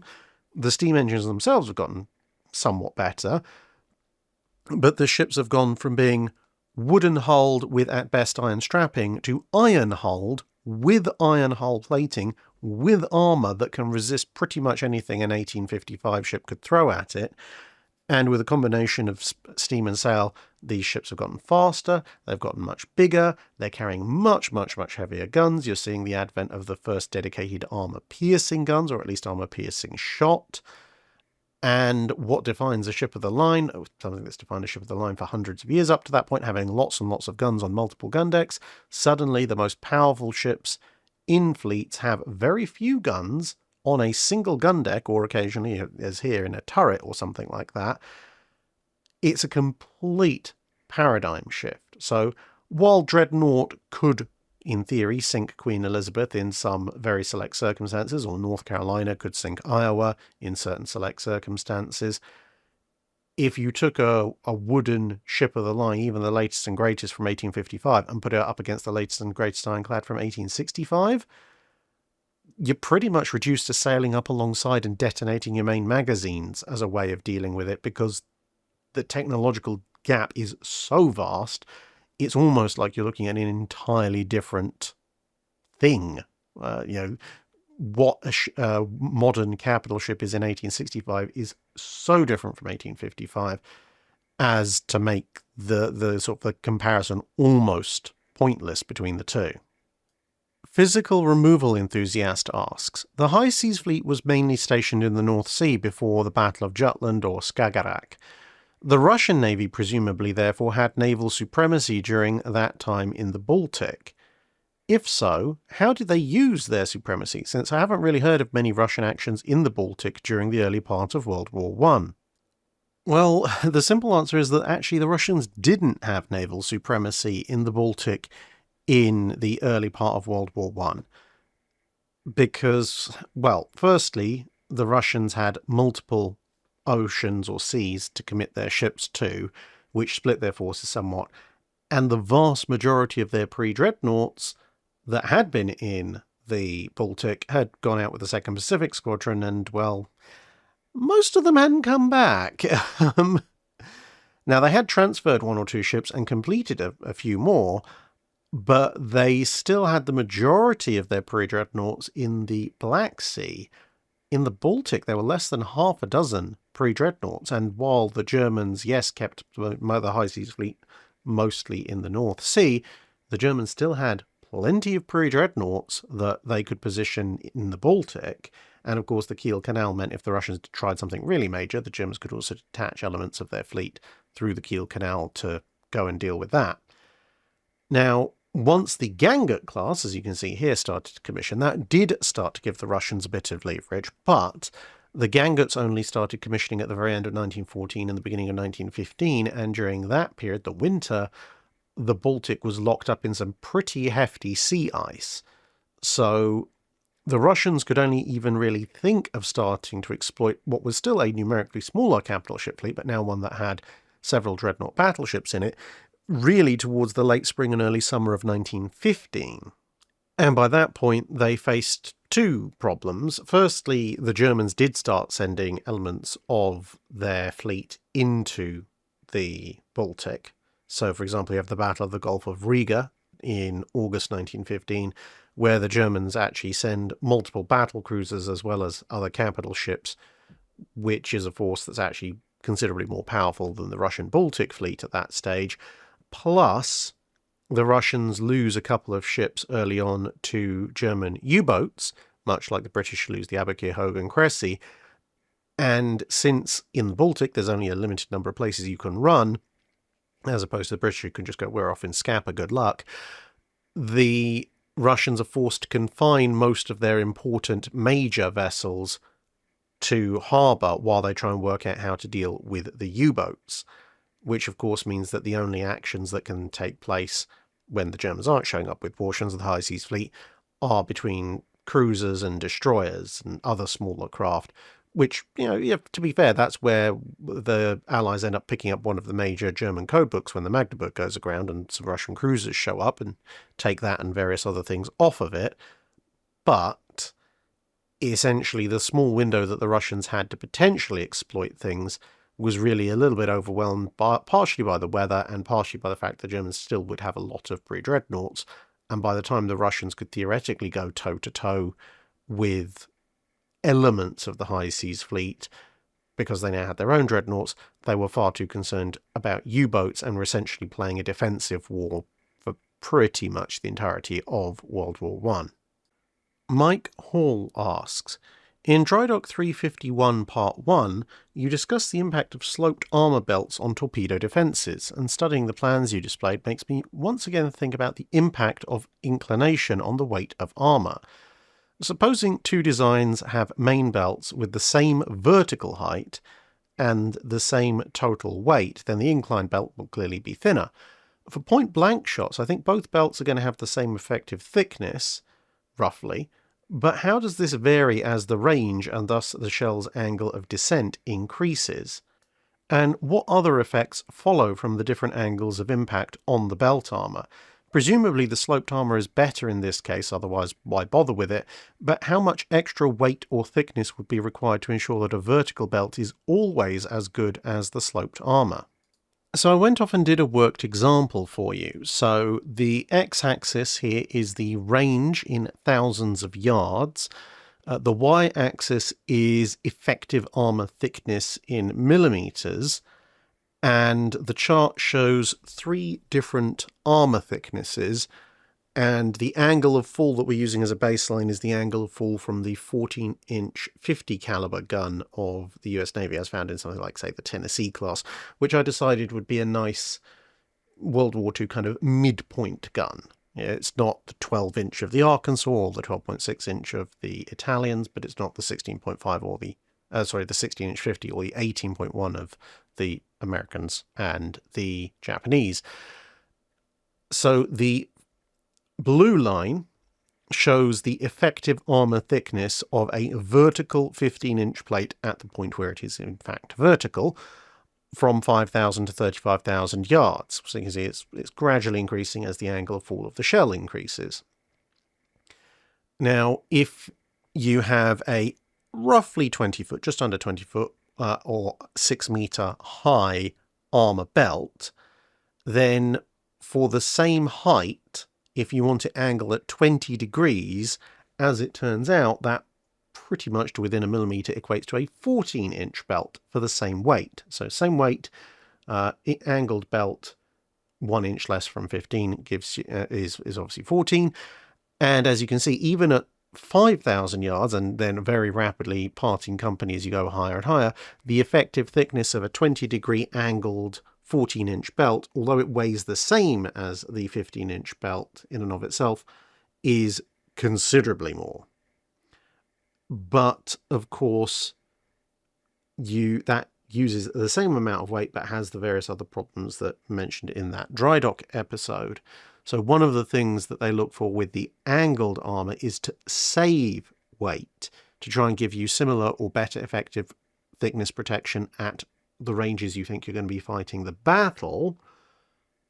Again, assuming that your armour is truly vertical, which, as we've said, is not really true apart from some very, very select sections amidships. But nonetheless, we're going with it for the sake of simplicity in this case. So I also included a 12-inch belt angled at 20 degrees, so the thickness that you find on US-class battleships. Now, as you can see, it starts off being considerably less in terms of effective thickness, but it gradually trends up along, unsurprisingly, a similar curve to the 14-inch until it crosses over to having similar effective thickness to a 15-inch belt, somewhere around 23.5 to 24,000 yards. And then beyond that, the 12-inch 20-degree angled belt has a greater effective thickness than a 15-inch vertical belt. So effectively, if you want to go with an angle of 20 degrees for a 6 metre or roughly 20 foot high belt, for a 14-inch thick plate, you can have exactly the same weight in protection, but substantially better armour protection at anything like your likely combat ranges. But you inherit all the other issues of sloped belts without any weight savings. And of course, you do have to build out structure beyond the belt, which may impose some additional weight gains. And of course, this is going to vary somewhat depending on what shell you're going up against. If you're going up against a really fast, relatively flat-firing shell like the Italian 15-inch, then the vertical belt armour is going to look a lot better. Whereas if you're going up against something that plunges quite heavily, like, say, the 16-inch 45, then you might have even more favour for the sloped armour. So it really depends, where are you expecting to fight? And I think particularly the crossover between the 12-inch and the 15-inch lines shows a lot, because the Royal Navy, while acknowledging that some gunfire is going to start out at the mid to high 20,000s of yards, they expect the range to close quite dramatically. And as I've said before, they expect combat range to be, probably decisive combat range to be in the mid tens of thousands of yards.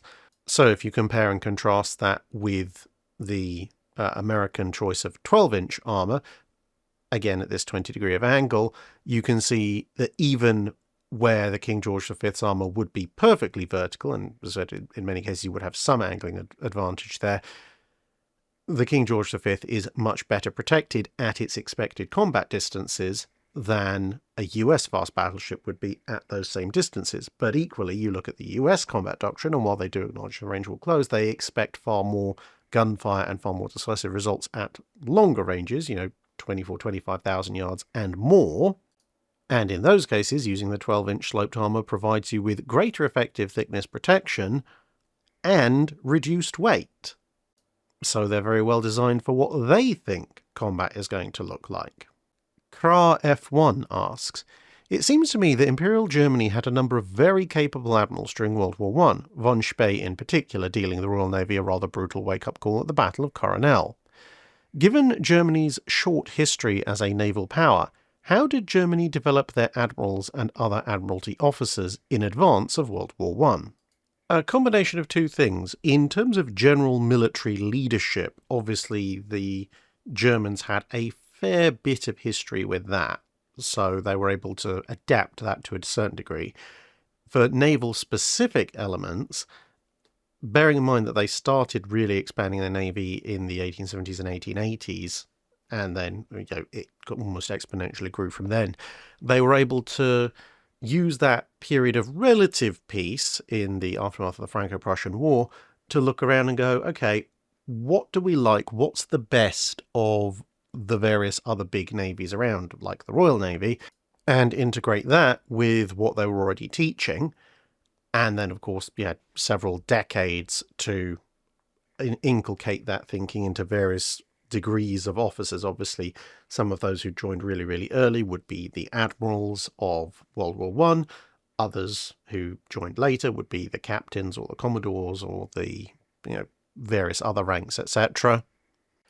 And also, to a certain extent, while they didn't entirely monofocus, the German Navy, especially once it really started to expand in the 1890s and 1900s, began to focus very, very heavily on dealing with a fleet action in the North Sea, which obviously allows you to, if you like, skill up those particular elements of fleet action, operating together as one big fleet, mass torpedo attack, that kind of stuff, a lot faster than if you're trying to get your captains and admirals to be experienced in all sorts of things from long distance raiding, commerce, defense, fleet actions as well, patrols, etc., which is all stuff that the bigger navies with wider commitments, especially of course their primary opponent, the British, had to train their captains to cover all sorts of aspects of.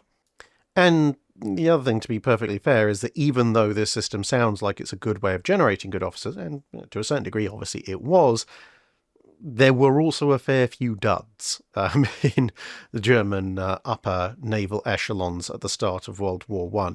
Officers who were either too timid or too indecisive to really merit a place at the top of a navy in the middle of a war. Spee, Scheer, and Hipper stand out, but of course with the exception of Spee, who was out there on the East Asia station, in large part because he was one of the best officers in the Kaiserliche Marine, Hipper and Scheer essentially rose into their positions as a rather Darwinian process eliminated their predecessors who were judged to not be quite up to spec.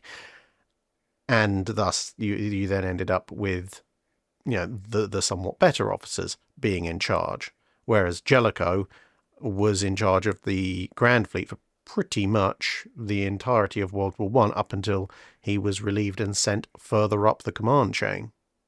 Library of Context asks, the Spanish Armada, especially during the Age of Sail, seems to have a lot of religiously themed ship names.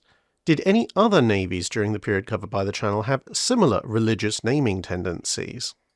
Yeah, religious-themed names are quite common, actually, in almost all navies.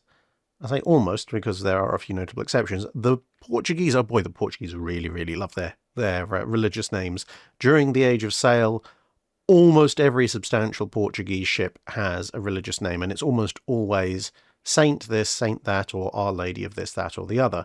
The Italians, obviously at this point they're mostly a bunch of different city-states. They vary quite a bit depending on the city-state and depending on the time period, but some city-states definitely go through very religiously devoted periods, some lasting longer than others, some fading in and out.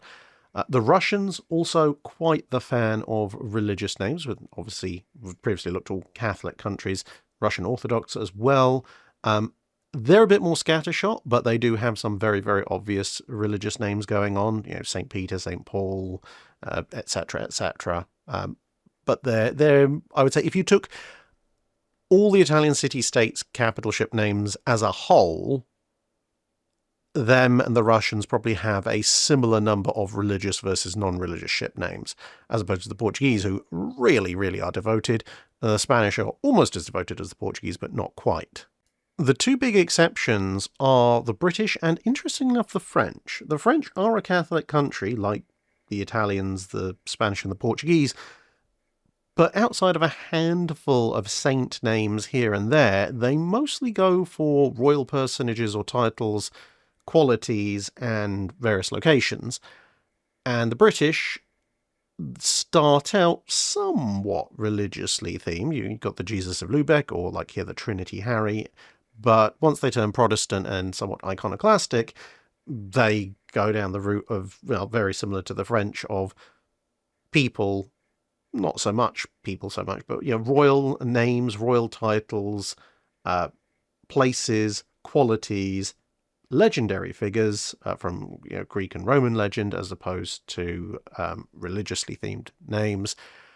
And where there are any religious themes cropping up very occasionally in Royal Navy ship names, they tend to be related to either a place that happens to share a religious name, like St. Albans, or a national patron saint like St. George or St. Andrew or something like that. Ian Carr asks, were the World War II County-class cruisers generally, once worked up, considered as equal by the Royal Navy? The allocations and history suggest some were much more heavily involved than others, and is that entirely down to chance? Broadly speaking, although the counties are sometimes divided up into three subgroups, very broadly they were seen as interchangeable for the most part, as originally constructed. The problem is, by the time you get to World War II, the oldest ships have actually been around for almost 2 decades, and so you have the 1930s modifications to the initial run, which include, a full-length armour belt and things like this. And then you have the mauling that London was given. But that results in the counties as of World War II actually being somewhat varied in capabilities. Some are much, much better protected than others. Some have much better anti-aircraft armament than others. And of course, with them being built over, almost a decade or so, some have slightly more advanced systems than others. And that's complicated, of course, by refits, which might add new systems to older ships and so forth. With that said, while the Royal Navy was aware that some of the counties were better equipped to deal with, say, a straight-up gunfight with another heavy cruiser than others, and the initial deployments of the counties kind of reflect that, the fact is that between damage and then eventually war losses and the sheer demand for heavy cruisers pretty much everywhere, very, very quickly any kind of notion of, well, these are the better protected ones, we'll put them in places where they might run into hippers, and these are the less protected ones, so we'll put them on maybe carrier escort in the Indian Ocean, pretty much just went out the window. And it was a case of, do we even have an operational heavy cruiser? If yes, then it's going in this location. Now, obviously, some ships were allocated to distant stations and therefore didn't see quite as much action as others. Norfolk and Suffolk obviously quite famously getting involved in all sorts of shenanigans, especially Norfolk.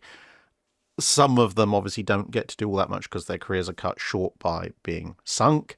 Others spend a significant amount of time in dock being repaired from various damage that they've acquired. Some just have spectacular bad luck, like poor old Berwick, although considering that she never is sunk, you could consider that she had perhaps both good and bad luck. But the ones who tend to send out on far distant stations, the problem that they have there is it's not that the Royal Navy is keeping them out there because they think that particular county is more fragile than others.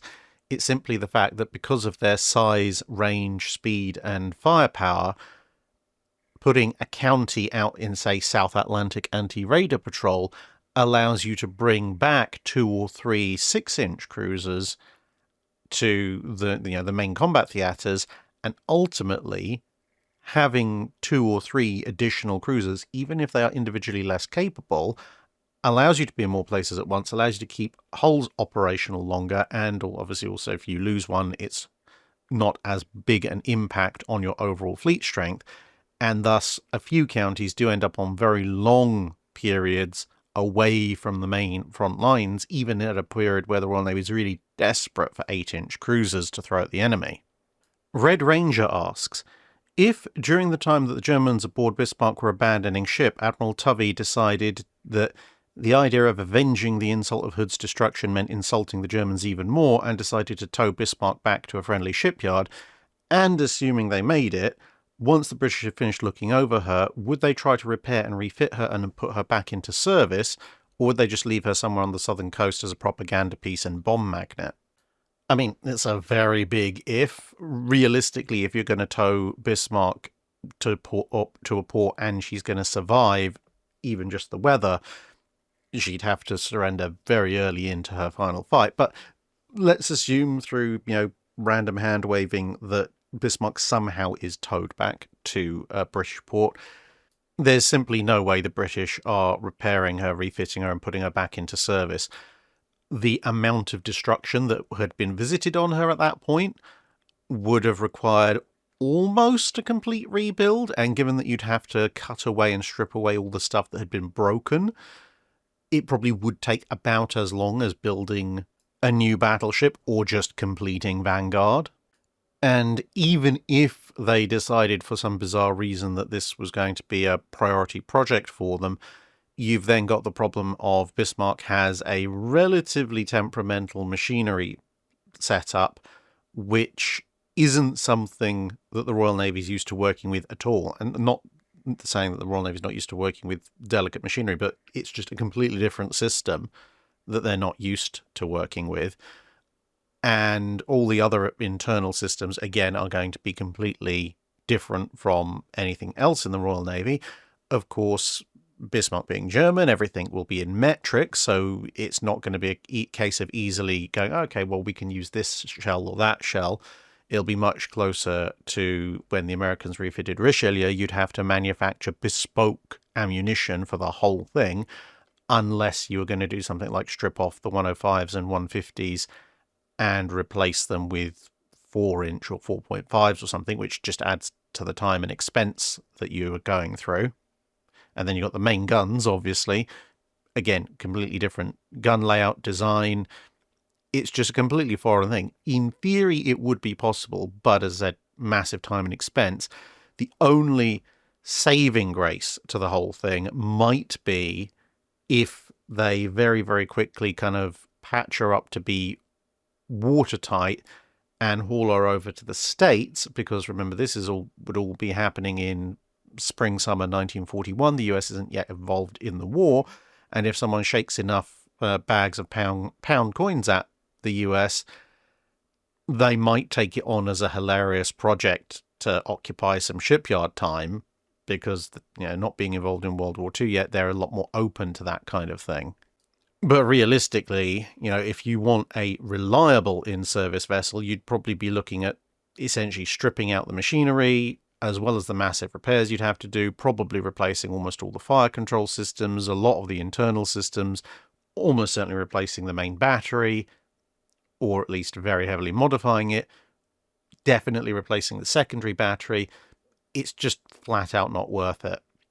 As I said, especially given the damage that she'd already incurred. So if they somehow got it back to a British yard, they'd probably pick over the wreckage to see what, if anything, that's useful to them has survived, and then, probably stick it as a big come bomb here instead of everywhere else sign somewhere on the south coast. Might even get used as a Hulk on D-Day to create one of the breakwaters. Chief Eyeroll asks, were there specialised systems or ships that the US Navy was developing to replenish the largest caliber guns on battleships at sea during World War II, and are there sketches or drawings of proposed systems? Not specialised ships per se, in as much as, ammunition ships are already fairly specialised, but the US Navy wasn't going, okay, we're going to make a specific heavy battleship shell ammunition ship for resupply at sea. During the majority of World War II, if a US battleship found itself running out of main caliber ammunition, they would just go back to whatever their nearest forward operating base was, depending on what time in the war it was, and reload in harbour, because that obviously allowed the replenishment ship to come a lot closer, and it meant that the battleship wasn't pitching and rolling anywhere near as much. So when you were stocking heavy 14-inch shells, which are obviously cylindrical in cross-section when looked at front on or rear on, as you can see in the background, they wouldn't go rolling everywhere and fall over the side and crush people and all sorts of things like that. But as you got towards the very end of the war, particularly around the Okinawa campaign, then they realized, well, hang on a minute, not only are our forward operating bases a good way back, which would mean that a ship that ran out of ammo would have to spend, so long heading back, reloading and coming back again, that by the time it got back, there wasn't really much point in it being there. But also that would leave a big vulnerability in their ability to actually, fire on the enemy. So they had to develop at that point new techniques to allow the safe transfer of heavy ammunition, 14-inch shells for the most part for obvious reasons, over to ships at sea. So in as much as specialized systems, to a certain degree, yes, but mostly it was about new procedures. The biggest change in systems would essentially just be making sure the ships stayed fairly close for an at-sea replenishment, and then making use of the biggest and heaviest cranes, because of course a crane that can transfer a 14-inch shell when the ships are 3 feet apart isn't necessarily going to have the reach to move that shell over the safe distance that you have to have when you're actually moving at sea. But there are bigger cranes that can do that. Cranes that could pick up entire aircraft and so forth, for example. So they had to invent the new techniques for transferring shells at sea, and they also had to invent new techniques for handling the shells, because, as I said, there's a huge difference between bringing shells up from a cargo hold and putting them on deck to deal with later when you're stationary in a harbour, as compared to bringing them up, manhandling them, lifting them across, landing them safely on a deck, and then squirreling them away somewhere while that deck is moving and the shell desperately wants to go rolling off and squash people. Maximus Tillman IV asks, during the time frame the channel covers, could a 16-inch shell be loaded with submunitions, say 5-inch proximity fuse shells, that could then either spread out for anti-aircraft use or hope to damage the electronics or superstructure of a capital ship at extreme range? And if so, how many 5-inch shells could fit inside a single 16-inch shell? I mean, in theory, you could do that. Purely with mathematics, if you were willing to slam everybody in right close together, you could get 7 5-inch shells into a 16-inch shell. So essentially you'd have 6 in a kind of a hexagon shape, looking a bit like a revolver cylinder, but then a 7th dead center where the spindle of a revolver cylinder would be. Realistically, if you were going to try and make something like this, you'd need some kind of mechanism to hold them all together, at least initially, so I suspect that would take up the space of the 7th. So, I mean, I say realistically, the whole thing is not really realistic, but more realistically, you'd probably be looking at 6. Your main problem at that point would be ensuring separation, because if you did it as just a little cluster with a fairly weak 16-inch shell, then the shell would potentially disintegrate, that is the 16-inch outer casing, potentially disintegrate very soon after it leaves the barrel. You'd have to make it just strong enough to survive going up the barrel in the first place. That could be a major problem. But assuming that you did that, and then it sort of all fell apart very quickly soon thereafter, like a shrapnel shell, the problem you'd have then would be that the shells either would fly in extremely close formation, at which point you might as well just use a 16-inch shell, or if they start spreading apart over the distance they've got to go, they would be a massive scatter, that you'd be hitting everywhere but where you'd aimed at. So you'd have to have some kind of onboard automation that both broke up the outer casing and scattered the shells at a rate that meant the clustering was wide enough to mean something, but not too wide as to absolutely miss everything. And that, I think, would be probably more impressive than actually developing the cluster shell itself, because you'd either have to have an even more advanced and expensive proximity fuse on the tip, or some very, very, very, very good calculations of mechanical timing. So yeah, you could put mechanically timed fuse on, for example, because if you know the range to a target, then in terms of a ship-to-ship engagement, you'd know the flight time, and you could set it for a second or two before theoretical impact. And for aerial targets, I suppose you could reckon, well, this is how long we think it's going to take to get there, and again, have it done for a second or so before, and then obviously the radar proximity fuses on the 5-inch shells could take over. So yeah, in theory, it is within the capabilities of early 1940s technology to do, but practically speaking, it would be an incredibly complex, incredibly finicky, incredibly delicate, very use case specific shell that could have a million things go wrong with it and doesn't really offer all that much in terms of advantage, because, well, if you're going to use it as a long-range anti-aircraft device, the guns on US capital ships can only elevate so far, which would mean you'd be using it as essentially a long-range barrage formation breaker upper. But at that kind of engagement range, you're probably much better off just letting your combat air patrol deal with things. And if you're aiming at an enemy capital ship, well, if you were going to land the shell on target, roughly speaking anyway, you might as well just hit them with a full-out 16-inch shell. If you're going to try and specifically go for the electronics and superstructure of a capital ship at extreme range, you'd probably be better off actually resurrecting British World War I style shrapnel shells and fitting a proximity fuse to that, and then just, shotgunning the enemy ship massively, rather than trying to hit it with 4, 5, or 6 individual small 5-inch shells. Peter Guy asks, are there some examples of Drydock questions that seem to engage your viewers the most, or that you find more interesting or challenging?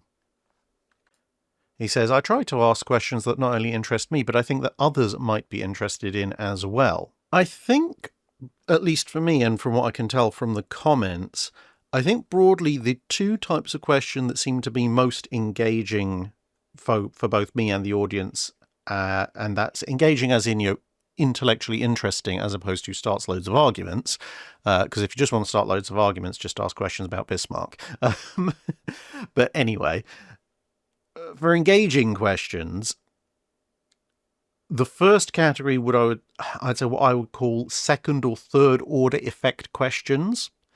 So you can, you have perhaps the more obvious thing of British naval gunnery in the Age of Sail is faster than French and Spanish gunnery, therefore that's why they get more broadsides off, therefore the individual firepower of a ship is greater, therefore a British ship of the line will generally have an advantage over a French or Spanish ship of the line. That's kind of what I would call a first order thing. Does this ship have an advantage over that ship? Yes. Why? Basic explanation. A second or third order thing would then be going into, okay, but why do they have that advantage? Was it training? Was it expertise? Was it just time spent at sea? Was it somebody sitting down and thinking intensive gunnery drill would be a particularly good thing? Did it vary across ships? So could you end up with a really good French or Spanish ship and a poorly trained British ship where the roles would be reversed?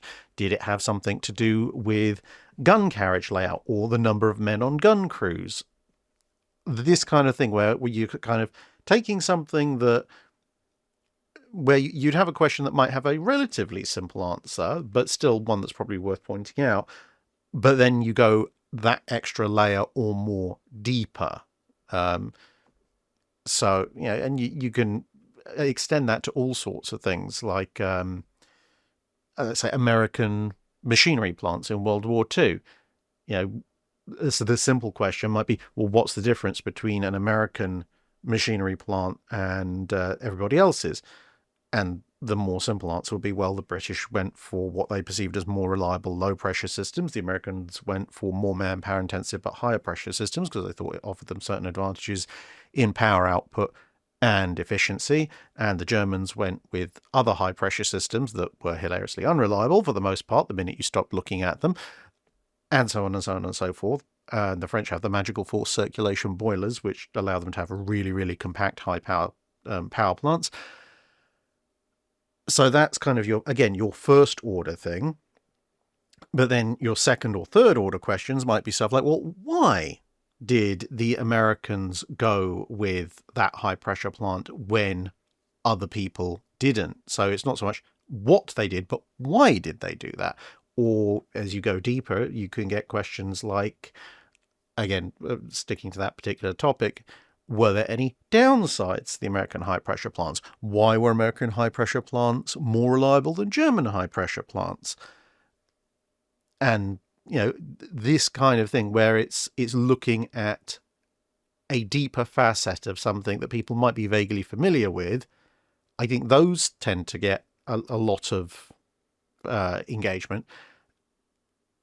And also, obviously, because you start talking about the finer technical details a lot of the time, or potentially sociological details, or whatever, depends on what the question is, it means you also will sometimes get people in the comments who have studied that particular thing in great detail, or in the case of the latter example, someone who's actually worked with a US high-pressure steam plant at some point in their career, and therefore can offer chapter and verse about what it's like to actually operate the thing.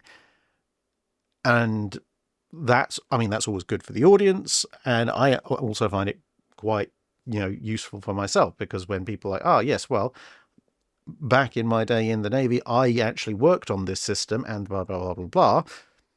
It's fulfilling for me on two levels. Firstly, most of the time, they're like, yep, that is correct. And here I'm going to add more details. I'm like, yes, good. That means I did my research properly. And secondly, I'm like, you can tell me more about this thing. I'm really interested myself now. The other kind of question would be when someone picks up on something that's really obscure, but still interesting. So something that almost no one will have heard of.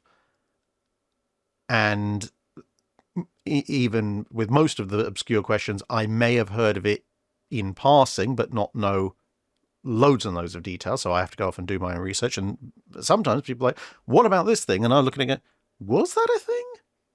If that's a thing, that'll be in this book. Let me double check. Oh yeah, it was a thing. And then I have to go off and research it myself to bring the answer back to everyone else. And that's always enjoyable because, one, I kind of like researching, shockingly. And two, it means I'm learning something new as well, or I'm expanding my knowledge of something that I only had a basic knowledge of before, which is all to the good for everybody, because then that means that I can help tie that bit of knowledge in with other things later on down the line. And very often, to be perfectly honest, putting the connections together between things is something I really enjoy. So the more little bits and pieces of weird and obscure stuff that I happen to pick up, either through my own research or because people have prompted me through questions to go and look things up, it helps build a much broader overall understanding of things. Like with the helm over torpedo that I did a video on a month or two back, I'd always known that was a thing. I knew the British were experimenting with remote control long-range underwater explosives, but precisely how they were doing it and exactly where they got in that process had always been a little bit of an obscure thing to me, mostly because a lot of the references I'd found to the helm over had been in passing in amongst other references, either to British secret projects, British development, unmanned weapons technology. So nothing had ever gone into a lot of detail. I've been able to put together a slightly more enhanced profile than you get from any one of the sources by reading lots of them. But when I eventually decided, I'm actually going to do a video on this because this is interesting, and then I did a bit more of a deep dive into the research, Then I eventually found two things. First was a book published by Rolls-Royce, of all people, which went into a lot more detail of the Helm-over's development than pretty much anybody else had done in reasonably accessible document form, and also actually corrected a few errors that are present in some of the more publicly available articles and paragraphs on the Helm-over. And secondly, I also managed to come across, partly through the Rolls-Royce book, but also through another article that I discovered, where somebody had gone to the archives and dug up some of the original correspondence and plans, and very, very helpfully, mostly had included some pictures that they'd taken, like, here's a bit of correspondence about the Helm-over, but they'd included the reference, the National Archives reference that was, and of course, since I'm 30 minutes from Kew, I just went, okay, now I know what those documents are. Now I can go into the National Archives website and say, hey, I'd like to view this document, and this document. Do a quick search, see if there's anything related to them in nearby document numbers, and then go and look through it all myself to, connect a few missing dots. And then you end up with what I did, the actual video that I did on the Helm-over. Hark asks, I can think of several ways to potentially recover energy in steam-powered and fuel-burning propulsion systems. Steam passing through the engine could be used to heat water for a lower pressure engine to generate electricity, for example. I can see a Navy deciding to either accept lower efficiency or work on improving fuel efficiency by other means that don't require more machinery space, because obviously this would need more space. But what was the historical realities of this idea? Did the Navy look into or use other ways to recover energy that could otherwise just be wasted? And if not navies, did other ships operating under different constraints do this? Well, one of the ways that you mentioned actually was a fundamental part of pretty much all turbine systems once the initial systems had been developed. Hopefully you can kind of understand this diagram, but essentially you have a high-pressure turbine, which you would feed with your high-pressure steam from your boiler. And then once the steam had some of the energy removed in the high-pressure turbine, so the steam was no longer useful for driving that turbine, but still had a fair amount of energy in it, it would then go to a low-pressure turbine, and that low-pressure turbine would then get more energy out of the steam before it goes into the condenser. So you'd have two sets of energy derived from the system, assuming that you're using the whole of the system. Now, the steam that got out of the low-pressure turbines, generally speaking, you could maybe do something with it, but usually not all that much, which is why you then feed it into a condenser, which would then turn it back into water, which would go back round and be turned back into steam again. So to a certain extent, even heating up boiler feed water was kind of a thing, because the water that came back from the condenser would be somewhat warmer than the water that was perhaps just in the feed water tanks. You could use the steam for other things. So some navies would have steam-powered generators, which is also a thing that you mentioned, or other steam-powered machinery on board, or they would just use the latent heat to help warm up the ship, obviously if you're operating in colder climates. But eventually the efficiency of high pressure, low pressure, and sometimes intermediate pressure or cruising turbine setup got to the point where if you wanted to extract any meaningful amount of energy from the residual steam, while you could do that, you'd actually end up having to feed more energy into the system as a whole, i.e. basically you wouldn't get enough recoverable energy out of the low pressure turbine's exhaust steam to really be worth it. So although you could kind of use that by either mixing it with a little bit of high pressure steam off the boilers or just feeding more steam through generally, you're actually having to increase your overall power output to accommodate that. Paul from Chicago asks, you somewhat covered the third-rate HMS Blenheim built in 1813 of the Vengeur-40 Thieves class in a video on the pre-ironclad Royal Navy. Blenheim, a ship from a somewhat notoriously unreliable class, served around 5 decades of reasonably hard service. How extensive were her several rebuilds? Were any USS Constellation extensive? I guess it kind of depends on what you mean by extensive. So a lot of Blenheim's service, when you're talking about refits and such, was either early on fairly standard stuff, and then as she is essentially gradually downgraded from frontline capital ship to harbour guard ship, and briefly, obviously, in service in the Baltic during the Crimean War and so forth. Essentially, a lot of what's happening is them just going, okay, we're keeping her afloat, and we're making a few minor modifications here and there. So, although by the end, Blenheim, when she goes to be broken up in the 1860s, is very different from the Blenheim that's launched in 1813, each individual refit is not massively extensive compared to some of the other refits that were done to other ships in that time period. Probably the single most extensive one would have been the one that introduces steam power to her, but even then, compared to some ships of the line, which, were cut in half and had a massive great section stuck in so that they could retain their full firepower, and also obviously changes their hull form, etc., etc. Although obviously cutting her open to stick a steam plant in there is a somewhat radical and extensive overhaul, it's still not as radical and extensive as it could have been.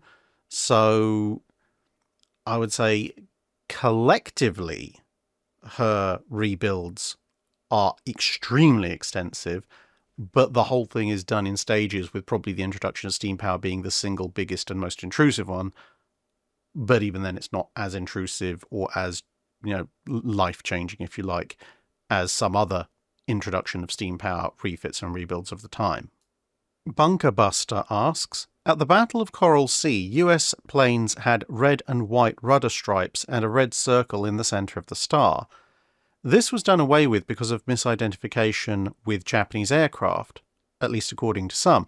But is this true? And do you think all US planes were changed by the time of Midway, even aboard Yorktown? It is certainly true that the order went out pretty quickly in 1942 to get rid of the red dot in the middle of the existing US Navy markings.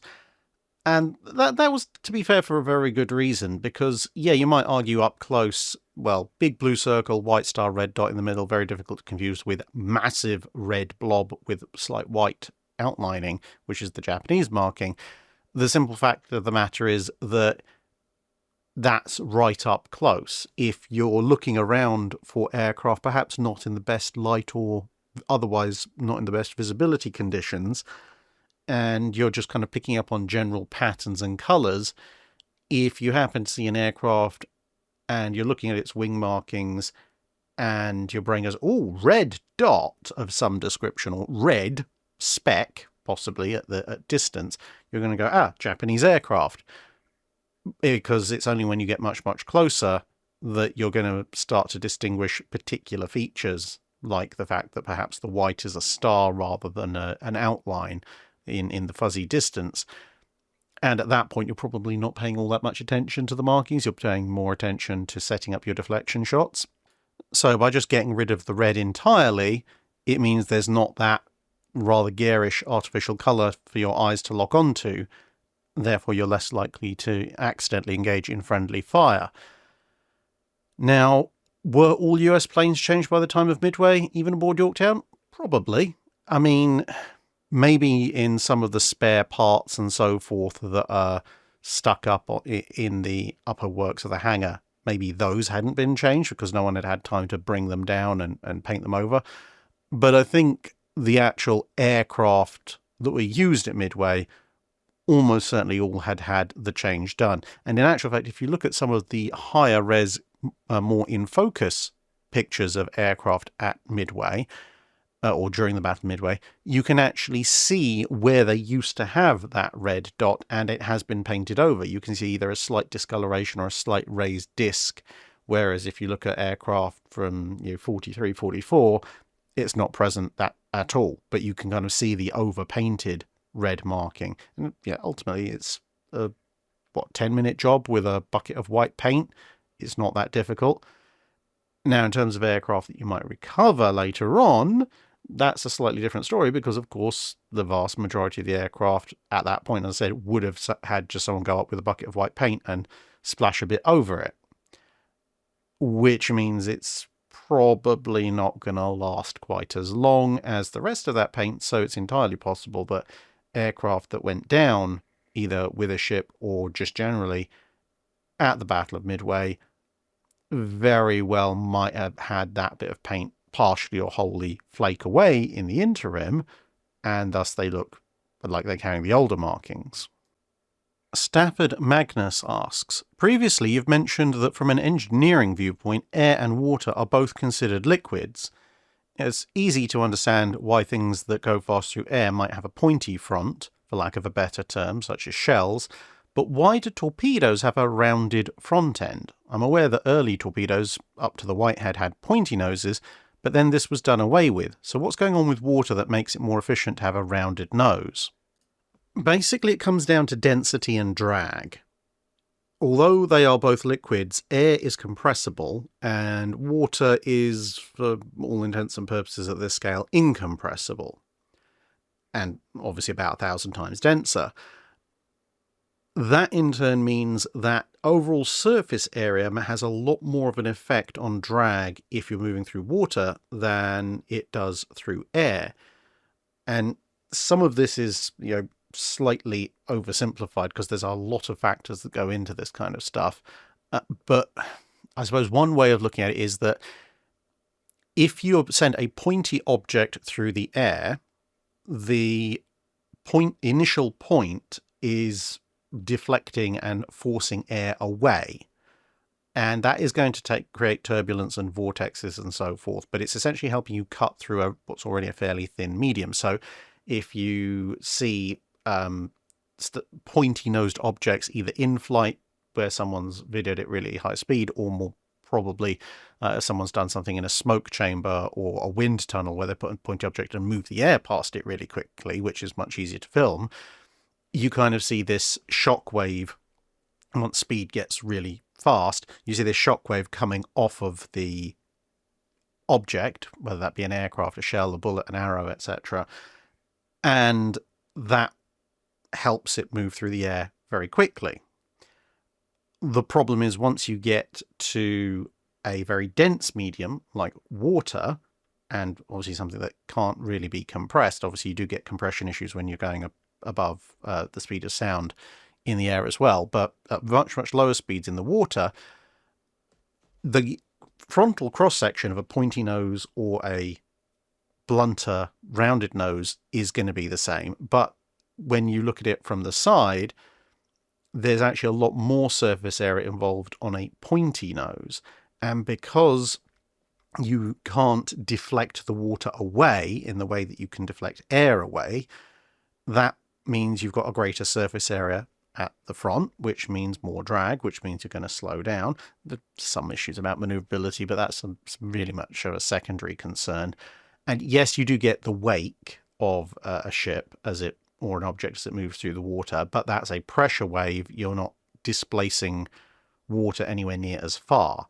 And because the water isn't really going very far away and is desperately trying to get back into where it was, the volume that you've now occupied, you want to encourage laminar smooth flow across the surface of your object.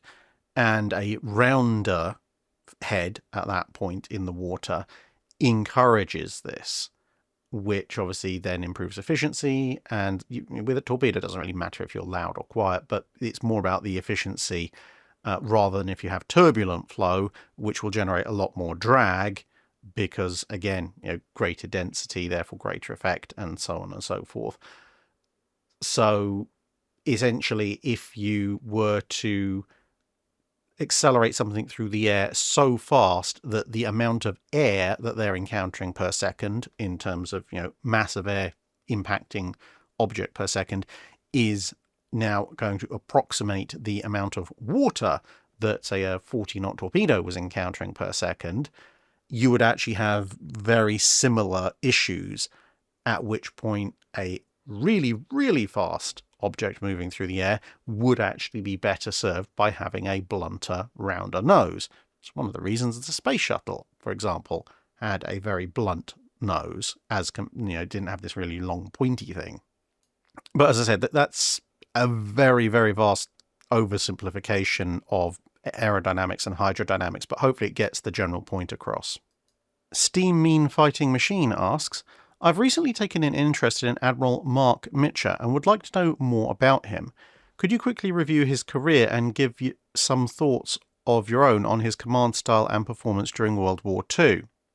So if you want to learn more about Admiral Mitcher in detail, then to be honest, if you want to go to a single source that's readily available, I'd probably go for the Magnificent Mitcher. Now, it was first published in the mid-1950s, but it has been relatively continuously republished ever since, and it's held in a fair degree of esteem for obvious reasons. Well, it's a really good book. But while it has obviously been updated slightly during all of that, the only caveat I would put on it is that it is initially a product of the mid-1950s when not all the necessary information you might want about particular battles and so forth is publicly out there. So do keep that in mind. As a profile of Mitcher, it's really good. As a specific profile of the engagements that he's in and some of the decisions that are involved there, just obviously make sure you've got other books to hand is all I would say for that. I mean, that's not to say the depictions are bad, but there will be some things that we now know are not true. If you can find it, and good luck with this, because I haven't been able to find a copy at a reasonable price, even though I've spent probably about a year and a half looking, there is another book called Admiral Mark A. Mitcher and U.S. Naval Aviation, Bald Eagle by Paolo Enrico Coletta. That's a much more recent publication from, well, within most of our lifetimes.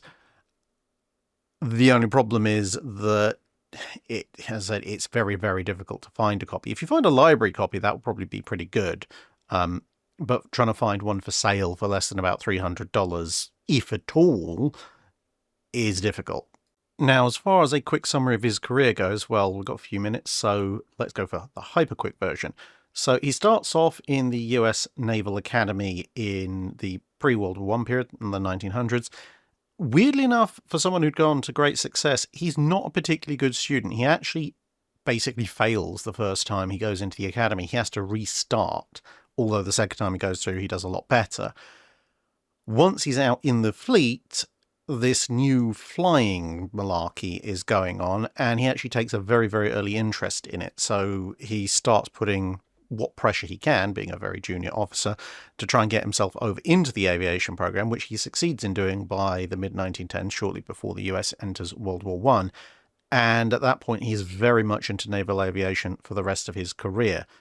So in the immediate aftermath of World War I, for instance, he's part of the formation of NC-1 or NC Curtiss flying boats that are sent over on the transatlantic route. And if you want to see one of those NC flying boats, you can actually see that in the Naval Air Museum in Pensacola. He also, despite being heavily aviation-minded, puts himself in opposition to Billy Mitchell, which is always a +1 in my book, partly because Mitchell's trying to consolidate pretty much everything to do with the air under his authority, which means the US Army Air Forces. And Mitchell's just like, nah, yes, flying is good, but the US Navy is keeping its flying capabilities, thank you very much. And then he spends the rest of the interwar period essentially advocating for carriers and learning how to operate them, to the point that by the time the US enters World War II, he's now captain of USS Hornet, so he's in charge of Hornet when she launches the Doolittle raid. And he is also therefore in command of Hornet at the Battle of Midway, where he is not directly responsible for most of Hornet's air group going off into the wild blue yonder. That's down to the various officers within the aircraft squadrons themselves. You can technically argue he's overall in charge, but at the same time, he's the captain of the Hornet. He's not the carrier air group commander. And so, the ship's captain turning around and trying to boss around the air group commanders to that extent would have been something of a notable breach of protocol. And from that point on, he is essentially first carrier captain and then later carrier admiral for the rest of the Pacific War, working under both Halsey and Spruance. Spruance, of course, first encountering him up close and personal at Midway. The odd thing is that initially Spruance and Mitchell don't get on very well at all. Spruance actually significantly mistrusts Mitchell after a few incidents at Midway and shortly thereafter. But as the war goes on, they actually grow to trust each other an awful lot more. And of course, Mitchell, unsurprisingly, is always saying that the carriers can do this, the carriers can do that, and advocating for those strategies, and also being very aggressive with his carriers, which occasionally does bring him into conflict with other admirals, including Spruance, like at the Battle of the Philippine Sea. Mitchell wants to basically go full-on offensive and charge down the Japanese fleet. Spruance is playing his cards a lot close to his chest and kind of reeling Mitchell and other like-minded officers in and saying, no, we're defending the landings first, attacking the Japanese second. And then he's present for almost every major carrier engagement of the rest of the war. Well, pretty much from Midway onwards, in some way, shape or form. He misses very, very few carrier fights. But unfortunately, as with people like Admiral Lee, Mitchell really doesn't get that much of a break and essentially works himself to death because by the end of the war, or very close to the end of the war, he's relieved of command and sent ashore basically because he's at the very, very tail end of his health, and he only lasts 2.5 years after the war ends before he dies at age 60, and that's mostly attributable to stress and health problems brought on by essentially having to fight a frontline campaign for the better part of 3.5 to 4 years, almost non-stop. Tom asks, the rivalry between Beresford and Fisher, just how damaging was it to the pre-World War I Royal Navy, and what were the reasons why it was such a rivalry?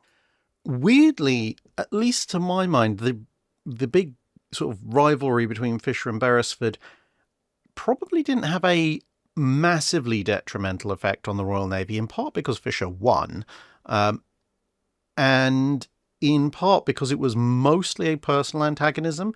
And actually, there was one good thing that did come out of it, which was that when Beresford essentially tried to torpedo Fisher's career so that he could have the top job, and failed, the inquiry that he managed to force as a result of that attempt did help to kind of round out some of the edges of what the Royal Navy was doing to modernise itself. So in some ways, that was actually a benefit. The main disadvantage for the Royal Navy was the fact that as various officers aligned themselves in pro-Beresford or pro-Fisher camps, it meant that when Fisher eventually, won out over Beresford, some officers who were actually quite able would have their careers somewhat stymied simply by the fact that they had been rather vociferously pro-Beresford, and therefore that put them on the outs with the naval high command once the dust had settled. So you could potentially argue that some captains and admirals in World War I should have been in higher positions if it hadn't been for the rivalry. Or the flip side to that is Beatty served under Beresford and, well, yeah, anyway. But in more general terms, I mean, there's as many opinions on this rivalry as there are historians who have spoken about it, but my personal take on it is that Beresford is not an incompetent officer. Beresford, in some ways, is actually a very good officer, but he's from a completely different cut of cloth to Fisher. And partly that's one of the reasons that fuels their rivalry, the fact that Fisher is, in Beresford's view, a bit of a jumped-up little oik who's climbing the ranks to places that really he shouldn't because his social betters should be occupying them. Whereas Fisher, conversely, views Beresford as one of the worst examples of, aristocracy swanning their way through the upper echelons of the British military when they really have no right to. Both of which are somewhat unfair assertions and comparisons of the other, but there you go. That's what they kind of ended up looking at each other as.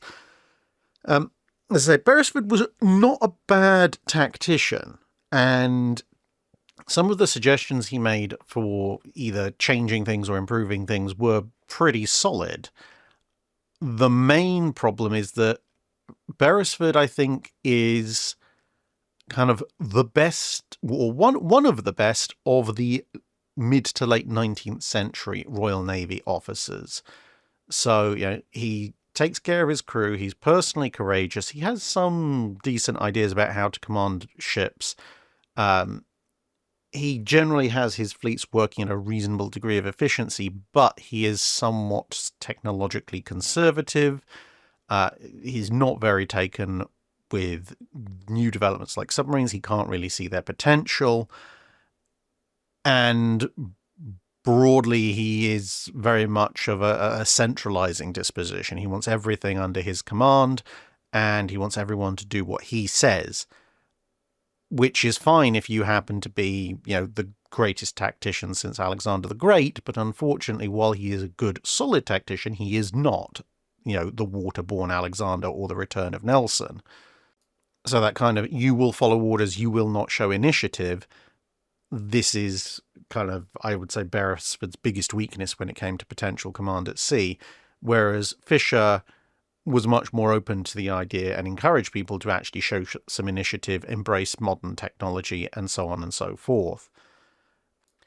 I think if we were looking at what would be best for the Navy, then Beresford's career trajectory should have been probably, good captain, good second in command for a fleet, decent admiral at the lower levels, vice admiral, rear admiral, that kind of thing.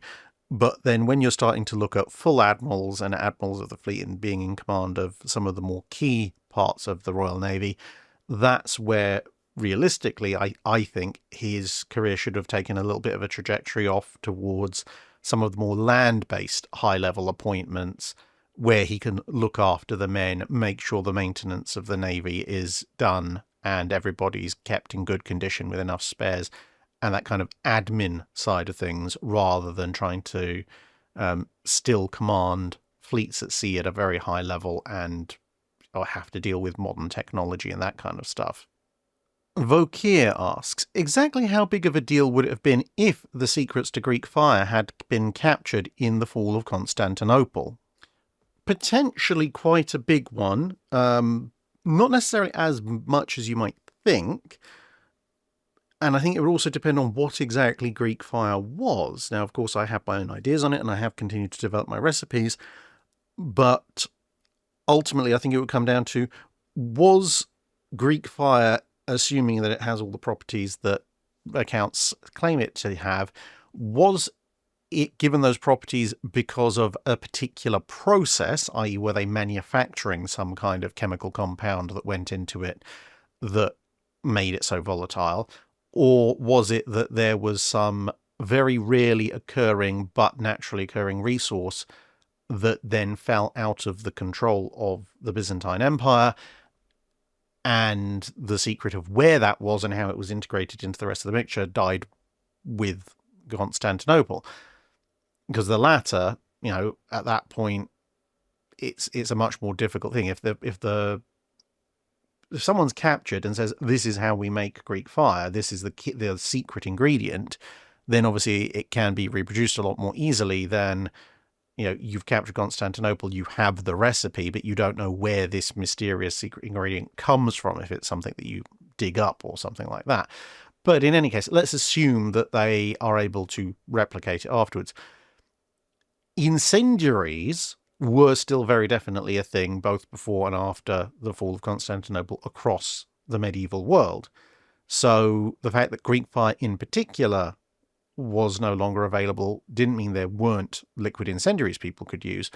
But if we assume that some of the more interesting elements of Greek fire, like the ability to use it in giant flamethrowers on the bows of ships, and it being incredibly difficult to put out, and it burning on water, and even auto-igniting on water, assuming all of this is true, I think it would have still been a fairly big deal, because in the aftermath of the fall of Constantinople, you're in a period where, yes, guns exist, but they aren't particularly widely deployed on ships, especially ships in the Mediterranean. So that would then give the Ottoman forces something of a leg up against everybody else.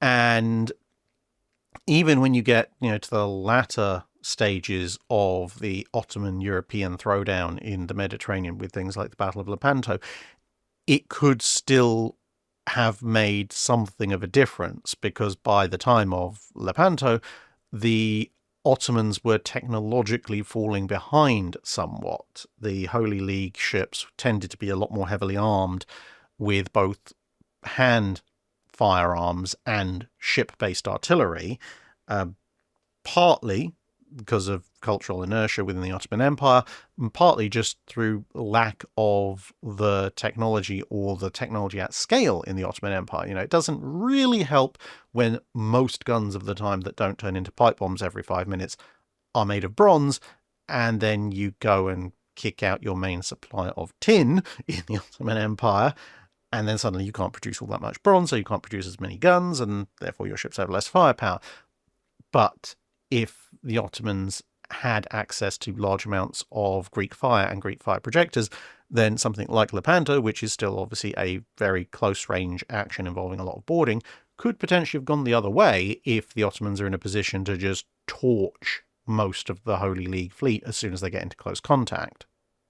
But ultimately, as with things like the galleasses at Lepanto, things are changing, and within, say, half a century of Lepanto, things have moved across very much in favour of the gun-armed ship, and ultimately cannon-armed vessels can reach out and touch people a lot further away than vessels equipped with Greek fire projectors. So while it could still have been a very nasty surprise, it would be a lot more difficult to leverage Greek fire by, that point, by sort of the early to mid-1600s. Cone-led asks, firstly, clarification on the previous month about 53 Days on Starvation Island. I was referring to the attacks against Oka's convoy in Chapter 32. And secondly, for this month, I was wondering, do we know the names of the first and last naval casualties, both wounded and killed in action, for the major combatants in World War I and World War II? I doubt we have records going that detail going back previous to that, but do we know the first and last casualties for those major conflicts? Although I don't know the particular names for all the nations in question, without doing quite a bit of in-depth research, I suspect that getting the first naval casualties for the major combatants in World War I and World War II should be pretty easy, because the first ships to enter combat and therefore potentially take casualties are fairly easy to find. Although you would have to try and work out, are we talking about naval casualties in terms of casualties of naval engagements, or specifically naval casualties, i.e., you could end up with the first casualties on one side being the crew of a steamer that's torpedoed by a submarine, as opposed to someone who's actually a member of the Royal Navy, for example. But in either case, depending on how you define it, those kind of things probably can be worked out fairly easily. The last is going to be a lot more difficult, because you would have to define what exactly you mean by the last naval casualty of World War I, World War II, because you could be talking about, the surrender or the armistice was agreed to come into force at such and such a time. What was the very last naval personnel who was killed or wounded before that exact time? And you could, in theory, work that out. But then, of course, you have actions that take place after the deadline has passed, which are still part of the ongoing hostilities of that war. It's just not everyone's got the memo yet.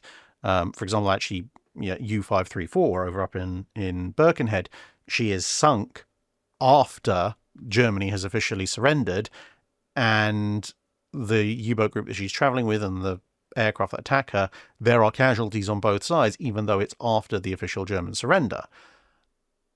So, does that count, or does that not count, because it's technically after at least the European part of World War II is over? and the same thing with the Pacific theatre, and so on and so forth. So, and then you've also got people who perhaps were wounded before the peace treaty or armistice was signed, but then die of their wounds days, weeks, or months after the war. Do they count as your last casualties? My great-grandfather, for example, though it's not a naval casualty, in many ways the injuries he sustained in World War I in a German gas attack are in many ways probably responsible for his death, albeit first order indirectly, in 1930. Does that make him a very late casualty of World War I, or does that make him just an unfortunate casualty of day-to-day activities whose cause of death is exacerbated by World War I? And for those of you who might be wondering what happened to him, basically, as I said, he got caught in an early German gas attack. He got mentioned in dispatches for his actions during that gas attack, but one of the side effects was that the amount of gas he'd inhaled destroyed his sense of smell, which meant 12 years after the end of World War I, he was working on his car in a barn, and he had the engine running because he was trying to figure out, there's something wrong with the engine. Obviously, this has all been passed down to me by my great uncles and my grandfather. And the wind blew the door shut on the barn. And he didn't think much of it other than it just being a bit annoying because, of course, he had no sense of smell, so he couldn't smell the build-up of fumes. And, yeah, by the time anyone realised, I wonder where he is, it was far too late. And for the other question, the one from last month, you may recall I did say, with some clarification, I'll answer it this month. So the original question was, in 53 Days from Starvation Island, there's an account of the Cactus Air Force taking out a Japanese convoy that's apparently coming down to the Solomon Islands via small craft and things of that nature. Could you provide some more details about it? Yeah, so this was the idea of General Kawaguchi, because up until that point, obviously, the Japanese had not had the world's greatest success in keeping Guadalcanal resupplied, because you could move an awful lot of stuff via transports, but transports were slow, big targets for the Cactus Air Force. You could move less stuff, but faster in destroyers, but destroyers were valuable, and the Cactus Air Force could damage or destroy even them, and they were obviously much more difficult to unload. You couldn't put some of the bigger, heavier bits of equipment on them, and so forth. And of course, whether it was a destroyer or a transport, they're all fairly big ships, so A, somewhat easy to spot, and B, as I said, painful losses if they did get hit and sunk. So Kawaguchi came up with an idea that he had used previously in earlier campaigns, which was to essentially move at least part of his forces south in regular shipping, but then once you got into kind of the danger range of air power, then a chunk of them would be placed aboard small landing craft, the Daihatsus, essentially. And then those would move en masse, sort of leapfrogging from harbour to harbour and, bay to bay, taking shelter during the day when you've got potential incoming enemy aircraft, and moving mostly at night. Granted, that did mean a one last dash of 90 to 100 miles in open water, which Daihatsus really were not designed for. But the idea was, one, they would be much less likely to be detected, and two, if they were detected and any one of them was sunk, the proportional loss was actually quite small. And three, when they did arrive, they would be able to obviously drop ramp and land troop supplies and any other equipment you managed to fit on board pretty darn quickly. So aside from the long stretch across open water, it wasn't actually a half bad idea. And for all his other issues, Kawaguchi, I kind of, at least in this aspect, like him as a Japanese commander, if for no other reason than he's very aware that some people are going to end up in the water, so he insists on everybody taking swimming training, or if they already know how to swim, practicing their swimming. And when one of his lieutenants is caught smoking and watching from the edge of a ship while his lessers do swimming, he basically goes up to him and goes, "Why aren't you in the water with them?" The lieutenant is in the middle of trying to put an excuse together when Kawaguchi just shoves him over the side. It's like, you got to learn how to swim as well. Because if this ship gets sunk, he specifically says, when a ship is sunk, even a hammer must learn how to swim. So his basic point is, it doesn't matter how high ranked you are. If the ship goes down, the ship goes down. You need to know how to swim. Unfortunately for the Japanese, although their efforts were a lot harder to spot, as intended, they were spotted by a couple of lucky Dauntlesses. And after they quickly figured out what the Japanese were trying to do, as 53 Days recounts, there was as much of a massed attack as the Cactus Air Force could bring to bear at that point, trying to disrupt the efforts. Now, they did drop a lot of ordnance and shoot a lot of ammunition at them, but at the end of the day, a Daihatsu was a very, very small target, and they actually proved to be annoyingly difficult to sink as well. So, although a fair number were hit and a lot of ordnance was expended, they didn't actually completely destroy that many of them. But what they did do was, A, enable further attacks to be made on them, which did take out a few more, but also massively disrupted the effort. So instead of this kind of sneaky mass landing of troops, supplies, and heavy equipment, they tended to show up in little dribs and drabs here and there, as and when various pockets of landing craft could make their way to Guadalcanal, which in turn massively lessened the effect of the forces that Kawaguchi was trying to bring to the fore. So, although a good chunk of the convoy wasn't destroyed, although one or two of the transports moving the craft were rather spectacularly blown up, they did massively blunt the overall effect of the troops landing. And in the end, feeding the troops in by dribs and drabs actually probably was a net negative for the Japanese, because you didn't have the shock effect of all the supplies and heavy equipment and men landing, so they couldn't launch a sudden attack with strength beyond what the Americans thought they had. But it also meant all those people still had to be fed on the Japanese side, which just further complicated the logistical situation.